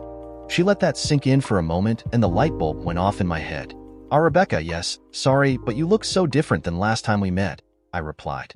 She smiled. There was sorrow there, but it was an old pain. I had indeed met Rebecca before, but she had looked very different. At the time she was in a goth phase, following some boy around that Colleen had told me was no good. The first time we met, she had dyed her hair jet black, had several piercings in her nose and ears. She also had a ton of pale makeup on and clothes and boots that would make any goth proud. I was coming out of a self-destructive time, she told me, but was smiling. It was about a month after I broke up with my boyfriend. I hadn't figured out who I was and was just lost. Aunt Colleen brought me into the office after talking with my mother to try and get me a change of pace. I nodded, taking another sip of wine, recalling the meeting as she described herself. She had come into the office about 5 times over a month, each time dressed in absolute black. As I recalled, her now beautiful blonde hair was colored jet black. She also had black lipstick and eyeliner, along with a range of piercings in a number of places on her face that were no longer there. He was cheating on me with 3 people, 2 girls and a guy. She told me plainly, bringing me out of the memory. I just about snorted my wine. What? I said incredulously. Yeah, she said, now looking into her wine as she recalled the memories. We had been at a club. We were high and had gone back to the other guy's place. I went to the bathroom, and when I returned, he getting on with the guy. She looked at me briefly before returning her eyes to her wine glass. Even high, I freaked out. I was a one-man woman, she said, her eyes briefly finding mine again. So am I said. I saw her relax a little. Anyway, Rebecca continued, I screamed and ran out, pretty much ran home to Mom and Dad crying for 3 days straight. After a week, Mom got me to go out with Aunt Colleen, and that was when she brought me into the office and I met you. I smiled. I recall meeting you, she told me, smiling coyly. Aunt Colleen introduced us, and you shook my hand. You didn't look at me as a pathetic goth woman who had just been betrayed. Neither did you look down on how I was dressed or the rings throughout my face. Do you remember what you asked me? I nodded. I asked you what type of coffee you wanted. Rebecca smiled. Yes. Double shot mocha with extra chocolate, we both said at the same time. We both laughed. You do remember? Rebecca beamed at me. I nodded and took another sip of wine. She lost her smile. The slap was because I was here for the barbecue the other day, and you didn't see me. She told me, looking me in the eyes now. I'm sorry, Rebecca. It was a hard day. I swallowed before replying. She gave me a coy smile. It's all right, Gregory. I didn't want it to be a serious slap. I know your head was in a different place. I just saw it in my mind kissing you, and then slapping you since you didn't see me the other day. I even got to give you a hug that day and tell you it would be all right, but I am assuming that everyone was doing that and you don't recall much of the day. I looked at her a moment. I had the image of a lithe set of hands covering my chest and a pair of dark blue jeans with a red blouse, telling me it was going to be all right. You remember? She asked, guessing my mind. Kind of, I admitted. Red top, blue jeans? Rebecca smiled and nodded. I was speaking to Aunt Colleen the other day, and I asked about you. Rebecca blushed a little. She's known for a while that I have had a bit of a crush on you, and I think she saw me give you that hug at the barbecue. So she encouraged me to reach out, to come and talk to you. I chuckled a little. Did you know you were coming to kiss me? No, she blushed. Honestly, I didn't know if I could go through with it. But when you opened the door, I just ignored every impulse to run and went for it. I smiled and reached out to grab her hand. I'm glad you did. It was honestly the best thing that happened to me in months. Rebecca smiled, and we spent the next 3 hours talking. She helped me to clean up dinner, and then we continued talking over a small glass of port when we moved to sit in my lounge. I learned she was 28, a little under 4 years younger than myself, and had just completed a financial university degree. She liked a variety of music, though hated death metal. Following her walking away from being a goth, Rebecca had landed a junior accounting job with a manufacturing firm working in their accounts receivable department and, for the most part, enjoyed the work. She was close to her family. Her mom and dad had been married for 30 years, and to hear her tell it, she hoped they would be around another 30. She had one younger sister that lived in New Zealand, but they only got to speak about once a month. Rebecca enjoyed going to the beach but had sensitive skin, so tended to stay out of the water. She had only had 2 boyfriends, including the goth one that betrayed her, and was saddened that she gave him her virginity. We spent that evening talking about ourselves.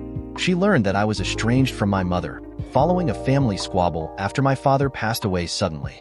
I had a younger sister, but we didn't speak as it was her that caused the family rift, taking a comment by Jillian out of context. It was nearing close to 1 in the morning when she left. I think we were both tempted to have her stay over, but she made the decision to tell me that we should get to know each other better first. I did receive another red-hot kiss as she left, though. As I crawled into bed, I fell asleep with a smile on my face for the very first time since my life fell apart. Rebecca, through her crazy actions, had bypassed months of effort to get around the defenses and pain that I had. That kiss caught me by surprise and showed me that someone might care for me in a romantic way and that I was open to it. The next morning, the smile on my face was undeniable, and everyone noticed. By lunchtime, Colleen cornered me. Okay, spill it, Greg. Who is she? Colin asked. I could sense hope in her expression. Rebecca came by last night, I told her. The happy yelp that Colleen emitted could be heard throughout the entire office. My office administrator jumped a couple of times, clasping her hands to her chest and giving off a megawatt smile. Colleen then led me to the kitchen and made me tell her everything. She laughed when I told her about the kiss and the slap. Then she was swaying happily as I told her about dinner, and then talking till 1 in the morning. Greg, I am so happy for you, even if nothing comes of it.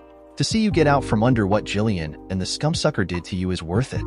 Then she looked at me with a cheeky smile on her face. But you and Becca, I think there may be something there. I've thought it for a while. We talked for a few more minutes, and Colleen asked if I was going to see Rebecca again. I told her that we had been texting back and forth all day, and we're going out for dinner Friday night in town. She was exuberantly happy for the rest of the afternoon, and it rubbed off on everyone else. Friday night came, and I drove around to pick up Rebecca. I told her to dress up a little as I wanted our first formal date to be one we stepped up and made a great memory. She did not disappoint. I knocked on the door to her apartment, and she again took my breath away. Rebecca was dressed in an amazing little black dress. It had very thin straps that held the material of her dress over her modest bust. Her long blonde hair was tied back, and she had a matching black shawl over her shoulders along with a black clutch in her hands. My eyes wandered down her body and to those beautifully toned calves to see her wearing the most modest heels. She smiled and turned on the spot, showing me her great hips, and laughed. Wow, I'm batting a century so far, she laughed. Each time we meet, you can't even say hello. Before she said anything else, I took a step forward and pulled her to me. I looked into her eyes for a moment, leaned in and gently kissed her lips, trying to avoid smearing her makeup. Hello, beautiful, I said as I broke the tender kiss. I laughed. She opened her eyes and smiled. We walked hand in hand out to my car, and as I went to open the door, Rebecca stopped and stared. This is your car? She asked. Yes, I said. Rebecca's jaw dropped. Yes, I'm a Mustang guy, but not just any Mustang. I have a 1967 GT. It's in the classic gray with black racing strips and the classic trim, but a modified exhaust. I'll be honest, I was surprised that Jillian didn't try to get it in the divorce, but I suppose she knew I would have killed her if she tried.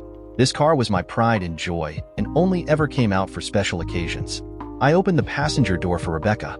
She had a smile plastered on her face as she slid into the seat. As I turned the car over, Rebecca giggled and then laughed as the vibration of the V8 made its way through the car. We drove into town, talking over our weeks at work about how Colleen talked to both of us and that she had high hopes. We had dinner at an upscale Japanese restaurant. They served a variety of dishes to which Rebecca and I sampled several. Though I'm not really into it, both of us had a small amount of sake. Rebecca was like me, fun for a date but not a regular drink for us. After dinner, we ended up at the casino. We placed a couple of bets, walking away with a little over $600, more than what we started with the hour before. The casino also had a club, so dressed up like we were, both of us headed into the club. It was an upscale club, with lots of people of different age groups, everyone dressed for a good night out on the prowl. It must have been almost 1:30 in the morning before we left. We had danced a lot, and I must admit that I enjoyed it when Rebecca turned around on the floor and ground her hips into my crotch while holding my hands. Of course, the kisses that I got throughout the night helped too. A few times throughout the night, guys had come up to her asking to dance. As I mentioned earlier, she looked amazing, but each time she politely but firmly declined. One time I was returning from the bar with a couple of drinks for us when a guy stopped me, placing a hand on my shoulder. You're one lucky son of a witch. I hope you know that. He told me, then saw my blank expression. Your woman, man, she's hot as hell, but only has eyes for you. No offense, but I just asked her to dance while you were at the bar, but she turned me down flat. I mean, me, getting turned down? The guy was solid and good-looking, likely a personal trainer, football player or something. I got the feeling he could turn on the charm and perhaps had seduced more than one girlfriend or wife away from their better half over the years. But Rebecca had turned him down, and he knew there was never a chance. The guy patted me on the shoulder, smiled, and kept walking. Saturday morning, I woke slowly, a smile on my face, recalling the evening that Rebecca and I spent together. The morning sun was peeking through my blinds as I lay there and thought about dinner, dancing, conversations where I just felt connected, and then dropping her off to that sizzling kiss. No, wait. I recall the kiss, but dropping her off. Suddenly awake, I turned over, and there she was. Rebecca was laying there, eyes closed and breathing lightly.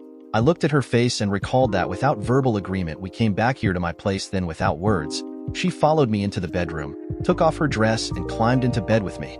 If you're going to stare at me like that, you better follow it up with action, buddy, Rebecca said lazily, her eyes still closed but a large smile on her lips. I grinned myself, diving back under the covers, pulling myself into her body. We fell asleep soon. In the morning, I woke up to a kiss on my lips. Like the very first time we met, Our lips came together in an exchange of passion where I felt myself intertwining my very being with Rebecca. Rebecca? I asked at one point as our kissing lulled so we could take a breath. Yes, she said absent-mindedly, lost in the moment. Rebecca, I repeated. She opened her eyes and looked at me.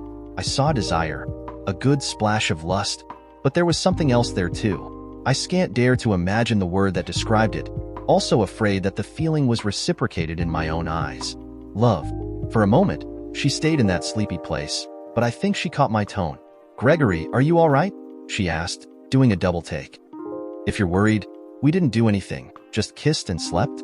I repositioned myself, placing my shoulder under me so I was in a half-prone position. Rebecca, I started to say then stopped. She said nothing, repositioning herself.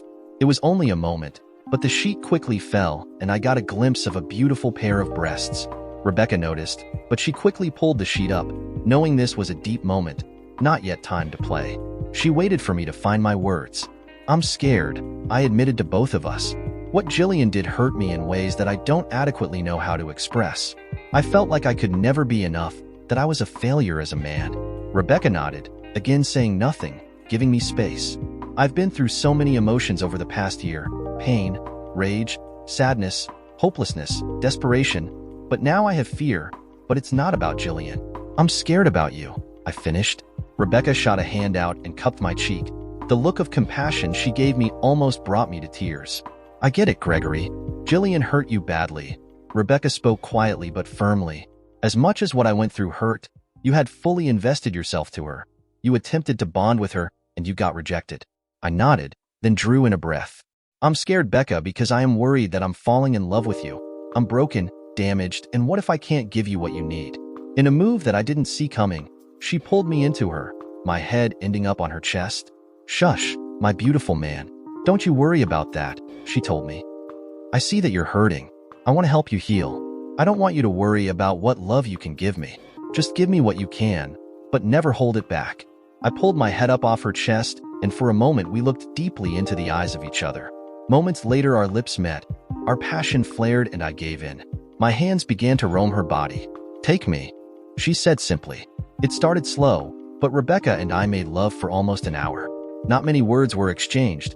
We let our bodies do the talking. Afterwards, covered in sweat along with the love-making juices, we snuggled. Thank you, I told her. I felt her smile. You're welcome, baby. You're all right? Better, I replied. You gave me a gift today. You brought back my manhood. I felt her tighten her grip on me. Yes, but it belongs to me now. No one else will ever get it. That weekend, I don't think we got out of bed except to bathe or get food from the kitchen, and there wasn't a stitch of clothing on us until Monday morning when it was time for work. I had to drive Rebecca back to her apartment wearing her dress from Friday night. She also went commando, which turned me on like nothing. By the time I got to the office, I had another 2 pictures of my naked girlfriend. In the second one, she had taken a pin and written Gregory's on her torso. That week, Rebecca stayed at my place every night except Wednesday, when she had to work late at the office, and it was easier for her to grab gear from her place. In my office, Colleen never really pressed but bounced around knowing that her niece and I were an item. I never came out and said it, but I'm sure Colleen knew that we were sleeping together. Hey Greg, James said one Tuesday after the coffee run. You got a few minutes? He said, not waiting for the response but closing the door. Sure, I said in reply, raising an eyebrow and gesturing for him to finish closing the door. I sensed he wanted to talk about something serious, and by the look on his face, I am guessing it was Jillian related. So, things are going well between Rebecca and yourself? He asked. Yeah, I grinned. It's only been a few months, yet I feel that we've been together for 6. I get that. Sherry and I have been together for just under 5 years, but I feel like it's been 10. James looked at me worried for a moment. But not in a bad way. I mean that I can't. I held up my hand and chuckled. I get it, James. I do. It's not a bad thing. He nodded. Sherry and I are so glad to see a smile on your face again. In fact, we were wondering if both of you would be interested in dinner Saturday night at our place. There was something else there, a nervousness based around hope. I don't think we have any plans, but I'll double check with Becca. He nodded. Greg, James said, getting to the topic, then he closed the door. Jillian, I asked. Kind of, James said. You know the Kensington audit we're doing? He asked. I did and nodded my head. Of the 2 big multinationals that we had taken on, Kensington was one of them. James was second seat reviewing financial records. Well, we've come across a couple of issues, and I need some instructions. He told me. All right, show me what you have, I told him. James then spread out a number of reports, but aside from a number of issues, it highlighted that one of their middle managers looked like they were skimming from the company and using the money to pay for a number of less than desirable services from drugs and hookers to what amounted to sending money to a mistress and child over in the United States. Judging by the audit log, this had been going on for a number of years, but had not come under scrutiny as the individual had been quite clever in hiding the skimming around various cost centers and projects, never the same amount, never from the same purchase order and payments to a variety of bank accounts. However, due to the length, the amount skimmed as a little under $2 million. I sat back trying to take it all in.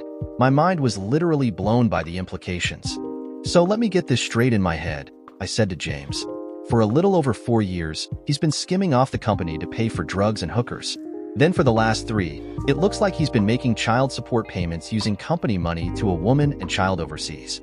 James nodded. Pretty much. Wow. I was trying not to smile. So much for true love. James snorted. A month later, we gave an initial report to Kensington, but held on to the specifics until we had completed tracing the files. They were disturbed that someone may be defrauding them and agreed that they needed to know how deep the corruption went before taking action. We asked for another month of time, and they readily agreed. 2 weeks after that, one Friday night, I got home, and I found that Becca had let herself in and had already arranged dinner by candlelight. She had poured me a Kraken and Coke, along with a glass of red for herself. As we ate a dinner of chicken bascaloa, I eyed the box sitting in between us. It didn't quite dominate the conversation, but Rebecca knew it was on my mind. When we cleaned up and refilled our drinks, retiring to the lounge, Rebecca had already dimmed the lights, and she had soft music playing through a Bluetooth speaker. Greg, baby, I just want to say the last 6 months have been the absolute best of my entire life. She told me. I went to respond in kind, but she held up a hand. Sorry, I just want to get this out. She smiled. I know that you were broken when we got together, but in a way so was I. As you know, I had some weird experiences in my early love life, and ours is so much better than anything I can imagine. But that's because we give fully to each other. I love spending time with you, and I can't wait to end my day at work to come home to you. I told you I had a crush on you from the day we met in your office, and that's true. But I love you, Gregory. I really need you to know that as you open the box. With that, Rebecca put her drink down and handed me the box that was on the kitchen table during dinner and now on the floor in front of us. She handed it to me but didn't pick up her glass again, looking at me expectantly. The box itself was small, about the same size that you would get when shipping a pair of headphones from Amazon. It wasn't sealed though, and I carefully took the top off to find another box inside it. However, sitting on top of that box was an envelope. I picked up the envelope and looked at Rebecca. She eyed me nervously but nodded as I unfolded the letter inside. Gregory, inside this box is the engagement ring that you bought last week. I accidentally found it last weekend as I was cleaning up and you were in the shower. I'm really hoping that you'll open the box, pull out the ring and ask me to marry you. I love you so much. Yours truly and forever, Rebecca Brown. PS underscore love you. Love you. Love you. I looked back up at Rebecca, hope written all over her face and mouth.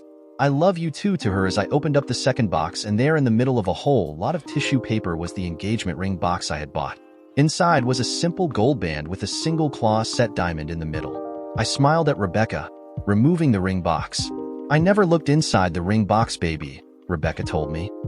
I wanted to, but I didn't. I nodded, then got down off the couch on my knees in front of her.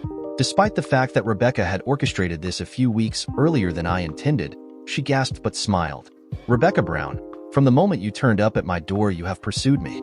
You have built me up and made me feel alive again. Before you kissed me that first time, I never thought I would see the sun again. The first time we woke up together, you amazed me with your willingness to chase, but show how much you wanted to be mine. In all of creation, I could not imagine a more beautiful woman or more perfect partner.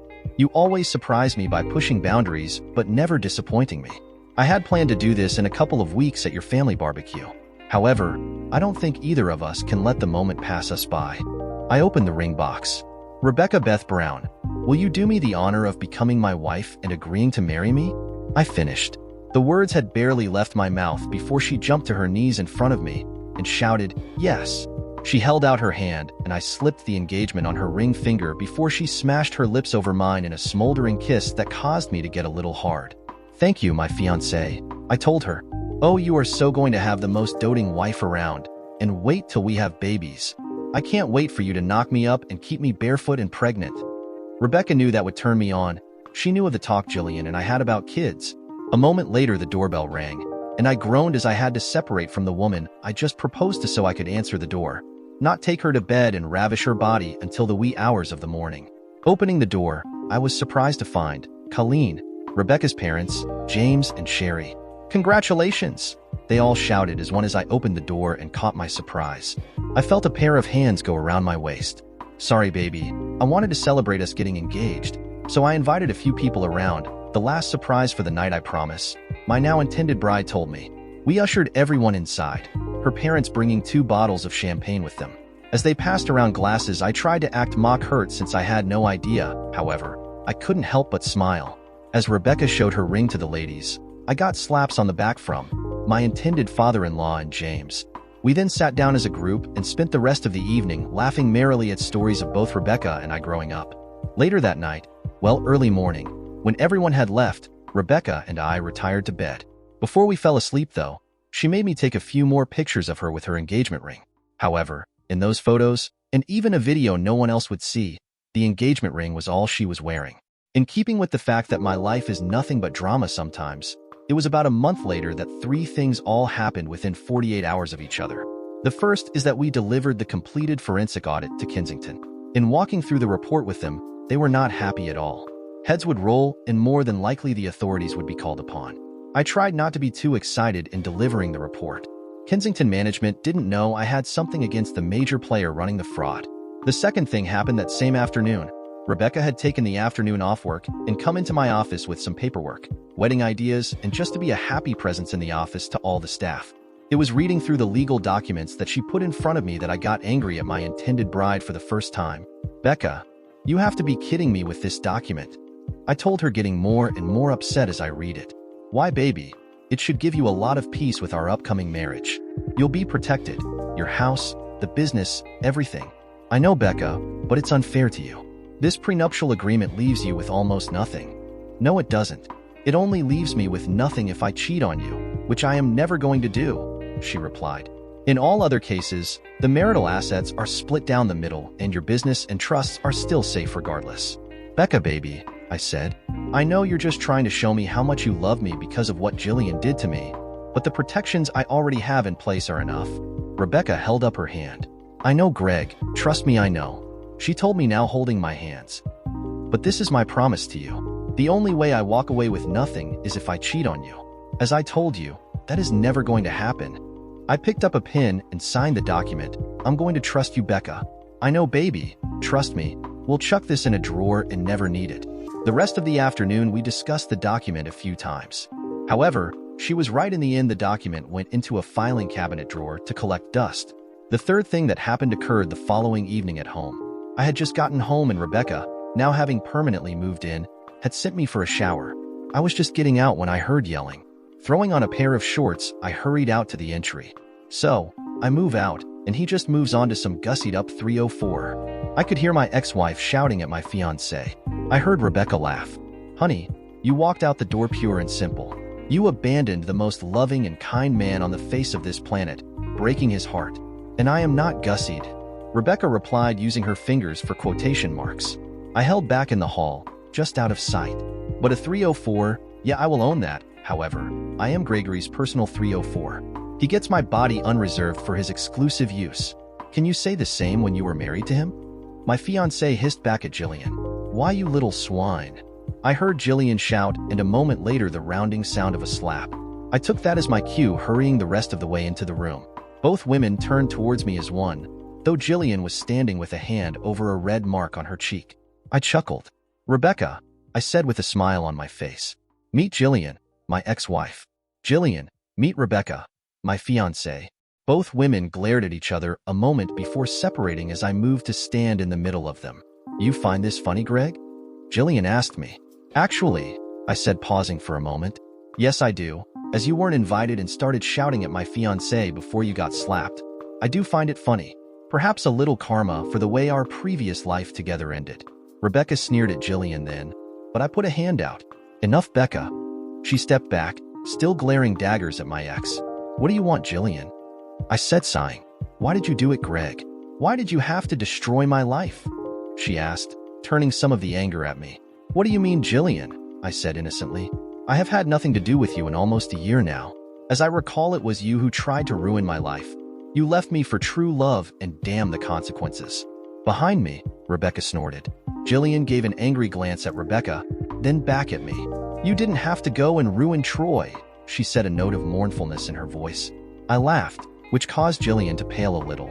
"You will have to be a little more specific, Jillian," I told her, crossing my arms over my chest. Rebecca automatically slid her arms around my waist.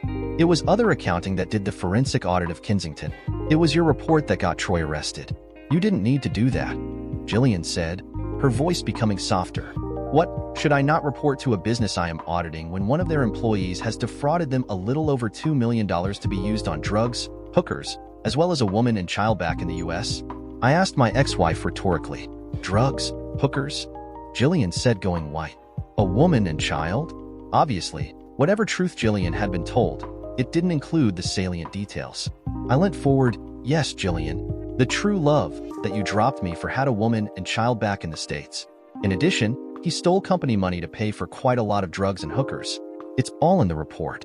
I can send it to you if you like." She sank to the ground, her world shattering around her. I could see for the first time since this all began that she was lost. Whatever narrative she had been telling herself about her life was falling apart. Rebecca and I watched as she slumped to the ground on the front porch. "He's been arrested, you know," Jillian told us, the anger from earlier gone, the mournfulness in her voice now sounding hollow. I didn't know Troy had been arrested, but I had suspected it wouldn't be long before the authorities wanted to talk to him.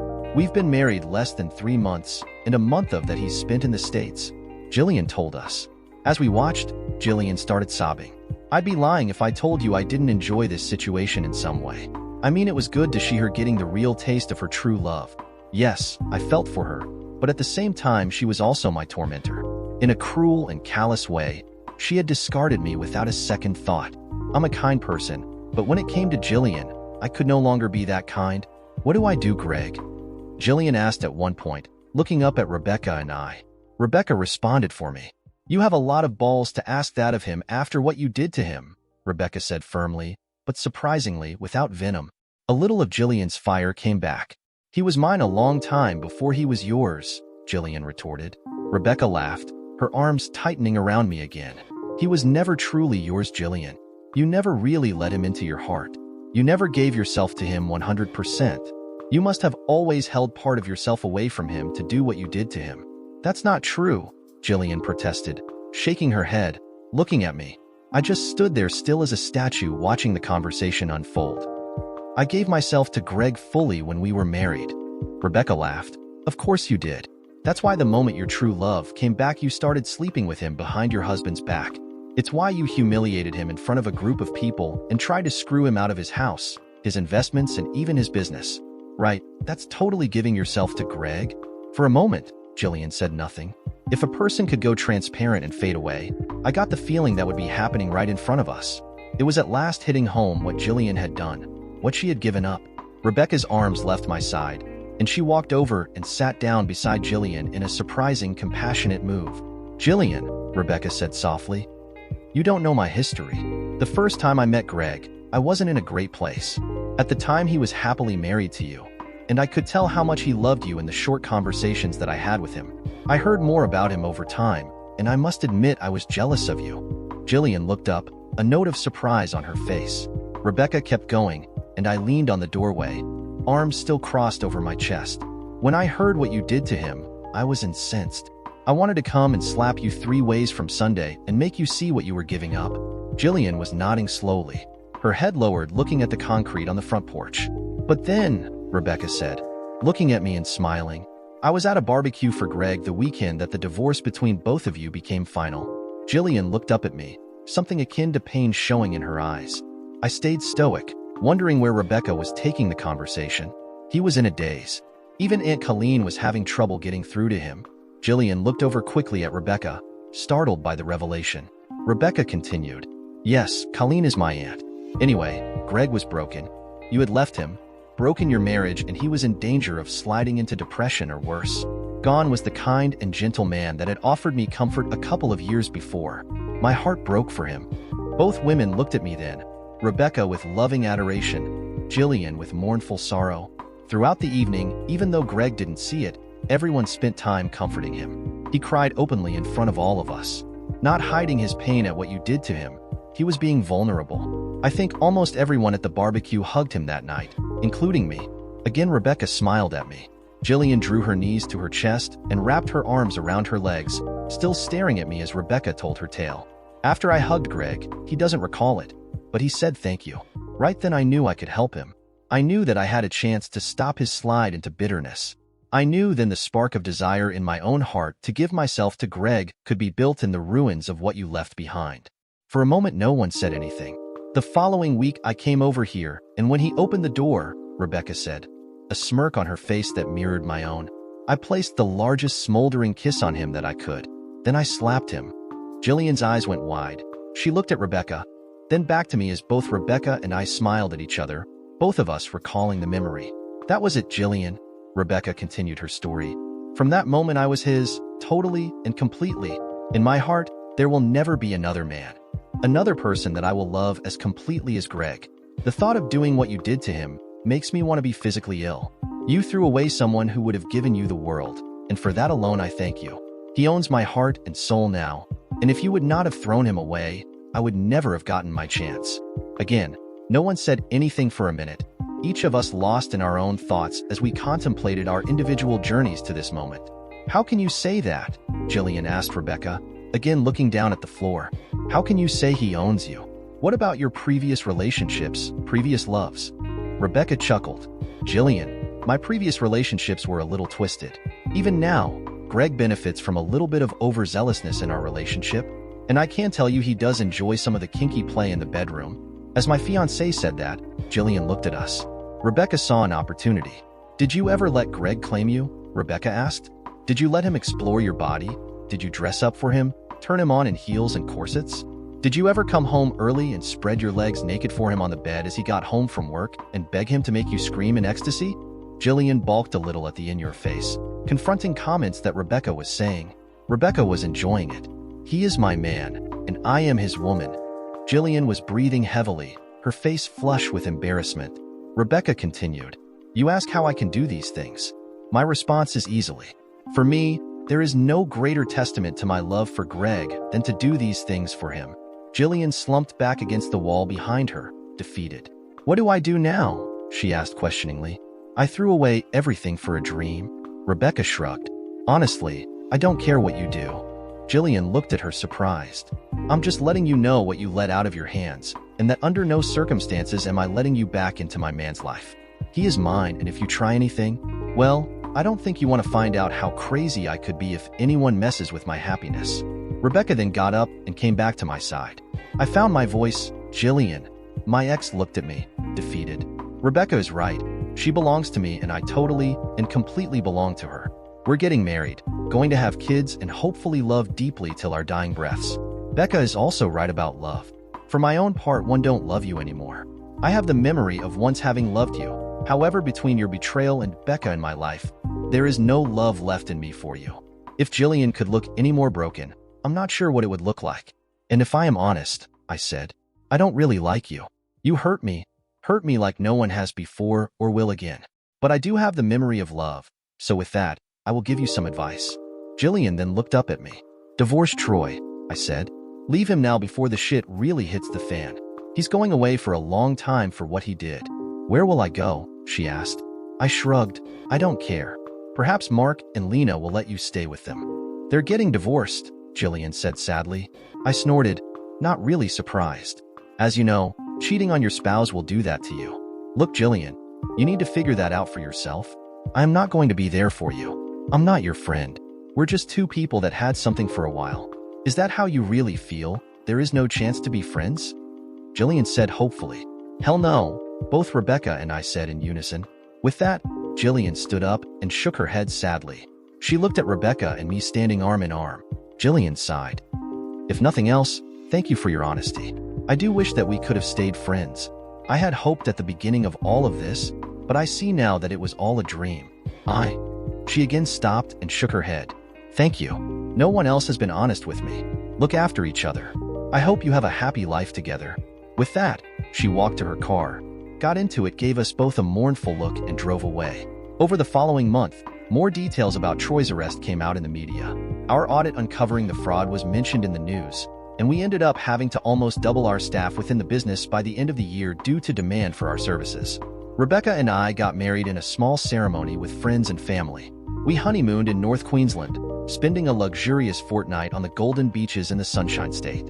When we returned, we fell into a rhythm of working, lovemaking, and dreaming for the future. We spoke about kids. Rebecca agreed that she would go off birth control, and we would see what would happen. We had sex almost every day, and I loved her begging me to put a baby in her. Sarah was born 9 months later, followed a little under 2 years after that by the twins, Henry and Peter, and lastly our baby Bridget was born. Following Bridget's birth, Rebecca and I decided that 4 was enough, and I went in for the snip. In the years that followed, our life was rich and rewarding in ways that I never could have imagined. Sure, we had the usual family challenges, squabbles, and such, but there was a lot of love in our house, and that never waned throughout the years. 32 years later, it was a crisp winter morning when the kids and I laid Rebecca to rest. Her fight with cancer lasted only 2 years of battle. Right up until the end, Rebecca had given everything she had to the kids and me. Even in her weakened state, we had laid together as man and wife often. Rebecca telling me that she needed to feel the love of her husband. Baby, Rebecca said, in pain, but even with the medication still alert. We were snuggled together on our bed. We were both naked. You're going to be all right, you know that. I'm not going to leave you alone. I snorted. I know that we will only be apart for a few years before I come to find you. I told her, stroking her now gray blonde hair. Rebecca smiled. Like that time in Canada? We both smiled, thinking of how I got stuck in a blizzard only an hour's ride from the cabin where Rebecca was waiting for me. For almost 3 weeks, our only communication was via FaceTime. Well, yeah, I responded, both of us smiling. You going to miss me? She asked. I snorted again. Like you need to ask. You know I will miss you with my very soul, I replied. We lay there together, comfortable in our bodies. No words needed. A short time later, she grabbed my arm, balling her fists. I'm scared, baby, Rebecca told me. She was crying lightly. I know it's not long now. I can feel my body shutting down. Her tears hit my chest. At the same time, I felt my own escaping. Married over 30 years, 4 kids, 6 grandkids with another on the way. Traveling the world together, and now this. Shush, I whispered. I'll be here the entire time. I'm not going anywhere. I know, Rebecca responded. It's the only thing that gives me strength. We said nothing more for a few minutes. Greg, Rebecca asked me. Yes, my darling, I responded, kissing the top of her head lightly while holding my dying wife in my arms. Kiss me one more time. I want my last memories to be of us together. She asked me quietly. I smiled as we kissed gently for what was the last time. The following day, the kids came by with their families, and we all sat with Rebecca. She was a lot weaker than yesterday, and all of us could tell she was about to pass on as her skin changed from pink to orange and then started losing color altogether. Throughout the day, we reminisced and laughed with stories. We cried and even sang songs in those last hours. The kids said goodbyes, then stood back around the bed as I sat and held my wife. I love you, I told her, feeling our time together would only be mere minutes. I felt tears welling in my eyes. And I love you, she said faintly, her eyes beginning to dim. Rebecca's last moments in this world before us. Her brittle hand reached up and lightly slapped my cheek, reminiscent of our first day together. We smiled, and she reached to grab my shirt, pulling me as I leaned in to kiss her. All of a sudden, it was like all the preceding years had melted away. In my arms as my bride in the first kiss, not a wrinkle on her face, no cancer eating her body. We were young and vigorous. Her eyes were bright, and the love she had for me almost overwhelmed me. I felt her lips kiss mine even as she took her last breath, giving me the last strength she had in absolute adoration and love. I held myself there, hovering about her, my eyes closed as I felt my tears stain the sheets as she passed. I cried as I felt that part of myself had been lost forever. My family surrounded me, and we wept openly and loudly. Rebecca, my wife, the mother of all 4 of my children, had been my true love, my soulmate, and I knew I would never be the same without her in my life. But I was also happy. She was no longer in pain with the ravages cancer had done to her body. Afterwards, I knew that even though she wasn't with me, I would have daily reminders of our life together. We had our kids, and almost every weekend I had one of them around or I went to visit them. I also had James and Sherry with their brood around often. No one ever let me get lonely. As the months after Rebecca's passing went by, I was glad for my family, glad for my friends. At night if I was lonely, I had so many photos and videos of our time together that I always went to sleep with a smile. And no, not all of them were erotic, but enough were that when I did feel a little randy, Rebecca was still there for me. Often after my release in the preceding years, I could imagine her there with me, kissing me gently as I drifted off to sleep, contented in our love for each other and that we would be together again someday. About 6 months after Rebecca's passing, I was enjoying a coffee on a Saturday morning in our local coffee shop when a shadow passed over me and suddenly stopped. "Gregory?" A voice that I had not heard in more than 30 years said. "Jillian," I replied, recognizing the older version of the woman that I once loved. I don't know why, but I gestured to the seat on the other side of the table. "Care to join me?" I asked. She hesitated a moment before nodding her head and sitting down. As I studied her sitting down, I noted the lines on her face, the gaunt look in her eyes, the freckles on her arms, and the relatively thin nature of her body. I hadn't kept up too much on her life since that evening on my front porch, but from what I did know, it hadn't been easy. "How are you?" I asked conversationally. "Oh, getting older, the body doesn't respond like it used to. When I try to get up in the morning, I wonder if I should just stay lying in bed as it will hurt less," she told me. I laughed.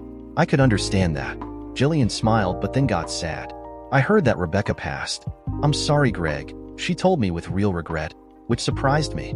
"Thank you," I told my ex-wife. "I miss her terribly, but she is always in my heart and still front of mind to me daily," I replied, smiling in memory of Rebecca and I sitting at this very table a number of times over the years. "And," I said, taking a breath, "the kids never give me a moment's peace. Now that Becca is gone, they're determined to make sure I am always active and someone is there to look after their aging father." Jillian smiled a moment, then again lost the smile and looked just sad. "How about you, any kids?" I asked, wondering. She shook her head, looking at her coffee with a lot of regret. "I never ended up having kids," Jillian told me. "Married 6 times before I understood nothing came close to what I had with the first guy." Her rueful smile held a tone of bitter notes. "I really messed it up badly, didn't I, Greg?" she asked me, then held her hand up. "No, I know I did. I hurt you badly, and then I compounded my error by spending a lot of time blaming you for Troy deceiving me and making me believe we were soulmates. Every man since then, each time I got married I thought this is it. Each time he just didn't measure up to you." I contemplated the woman in front of me. I hated her for a long time, if I'm honest, longer than I was angry at her. But now I saw a broken, sad woman that never got the benefit of being in a real relationship. Not one where there was enough love or trust to bring a child into the world. "Jillian," I said, taking in a breath, and she looked over at me, that same hope in her eyes that I saw all those years ago. "I think you need to forgive yourself. 6 marriages? They must not all have been as bad as Troy. Surely a couple of these blokes must have been all right." For a moment, her eyes lost their focus, a memory that I couldn't see playing in her mind. "You're right, Barry. My 4th husband was a kind and gentle man. And you're also right. After that night with you and Rebecca, I never forgave myself for what I did to you. I wanted to be loved, but I never could get over the hurt I caused you." She looked at me. "I know I've said it before, but I am sorry for what I did to you, Greg," Jillian spoke softly to me. "Thank you, Jillian. I accept your apology," I replied. "Time to let go." We both smiled. We spent the next few hours talking. I told her about mine and Rebecca's life, about the kids in our lives. Jillian told me about her hobbies and some of the activities she got up to these days now that she was retired from over 25 years working for local government in an admin position. "Greg, you don't think that?" she asked hesitatingly as we rose from the table to head our separate ways. I smiled and shook my head. "No, sorry, Jillian. I love my wife too much. Greg, I know you loved Rebecca, but she's gone. Surely there is nothing wrong?" I held up my hand. "Jillian, Becca and I are only separated for a short time until we will be reunited again. My love for her burns as bright today as the day we met. I cannot and will not cheat on my wife," I told her. My words hit something deep inside my ex-wife, true pain and understanding of what she had lost. She slowly nodded. "Friends then?" she asked. "Never in hell, Jillian. Never in hell," I replied. I managed to last another entire decade before a stroke took me after lunch on a Saturday afternoon. Sarah and Bridget were around, and we had just had lunch when I sat down to watch some TV. I was surprised it wasn't painful. My vision went blurry, and I felt really tired. Then I closed my eyes. The next moment, I felt a pair of arms wrap around my waist as I contemplated that I was standing beside my body and Rebecca was holding me. "Becca?" I asked. "It's all right, baby. It's your time," she told me. "The kids?" I asked. "We'll be fine," she told me. "You haven't noticed how much you have slowed down in the last month, but they have. They are ready." I nodded. "This is real, isn't it? This isn't just the imagination of my dying brain?" I asked my wife. She laughed, pulled me down and kissed me. "If it is, then what a way to go. Kissing your wife until your dying breath." I smiled. "But no, this is about as real as it gets. Look, here come the girls," Rebecca told me. Over the next hour, we stood and watched as my family gathered around and cried. But I noticed laughter too. My kids told stories of Rebecca and I growing up. They laughed and cried in equal measure. As Rebecca and I stood and watched, our arms locked firmly around each other, we felt proud that our family was strong and would be fine in the future without us. As the paramedics came and took my body away, both Rebecca and I took turns hugging and kissing the kids. We knew it would be a while before we saw them again. They never noticed us, just a gentle movement of air. "Come on, baby," Rebecca said, wiping a tear from her eyes. "I have a lot to show you. You're gonna love it. We've got so much loving to make up for. Don't I need to go see God or something?" I asked. "Well, yeah, he's expecting you. But don't worry, he's a good guy." She smiled. I paused for a moment and looked Rebecca up and down. She had a body that looked very much like it did right before we conceived Sarah. Then again, my body also looked in the same age. "Hang on. There is sex in heaven?" I asked. Rebecca smiled. Rebecca looked at me with smoldering eyes, grabbed my hand and started pulling me in a certain direction. "Come and find out, my true love," she told me, sensuality dripping from her voice. "Come and find out." Dear listeners, please share your thoughts in the comments section below and don't forget to like, share, and subscribe.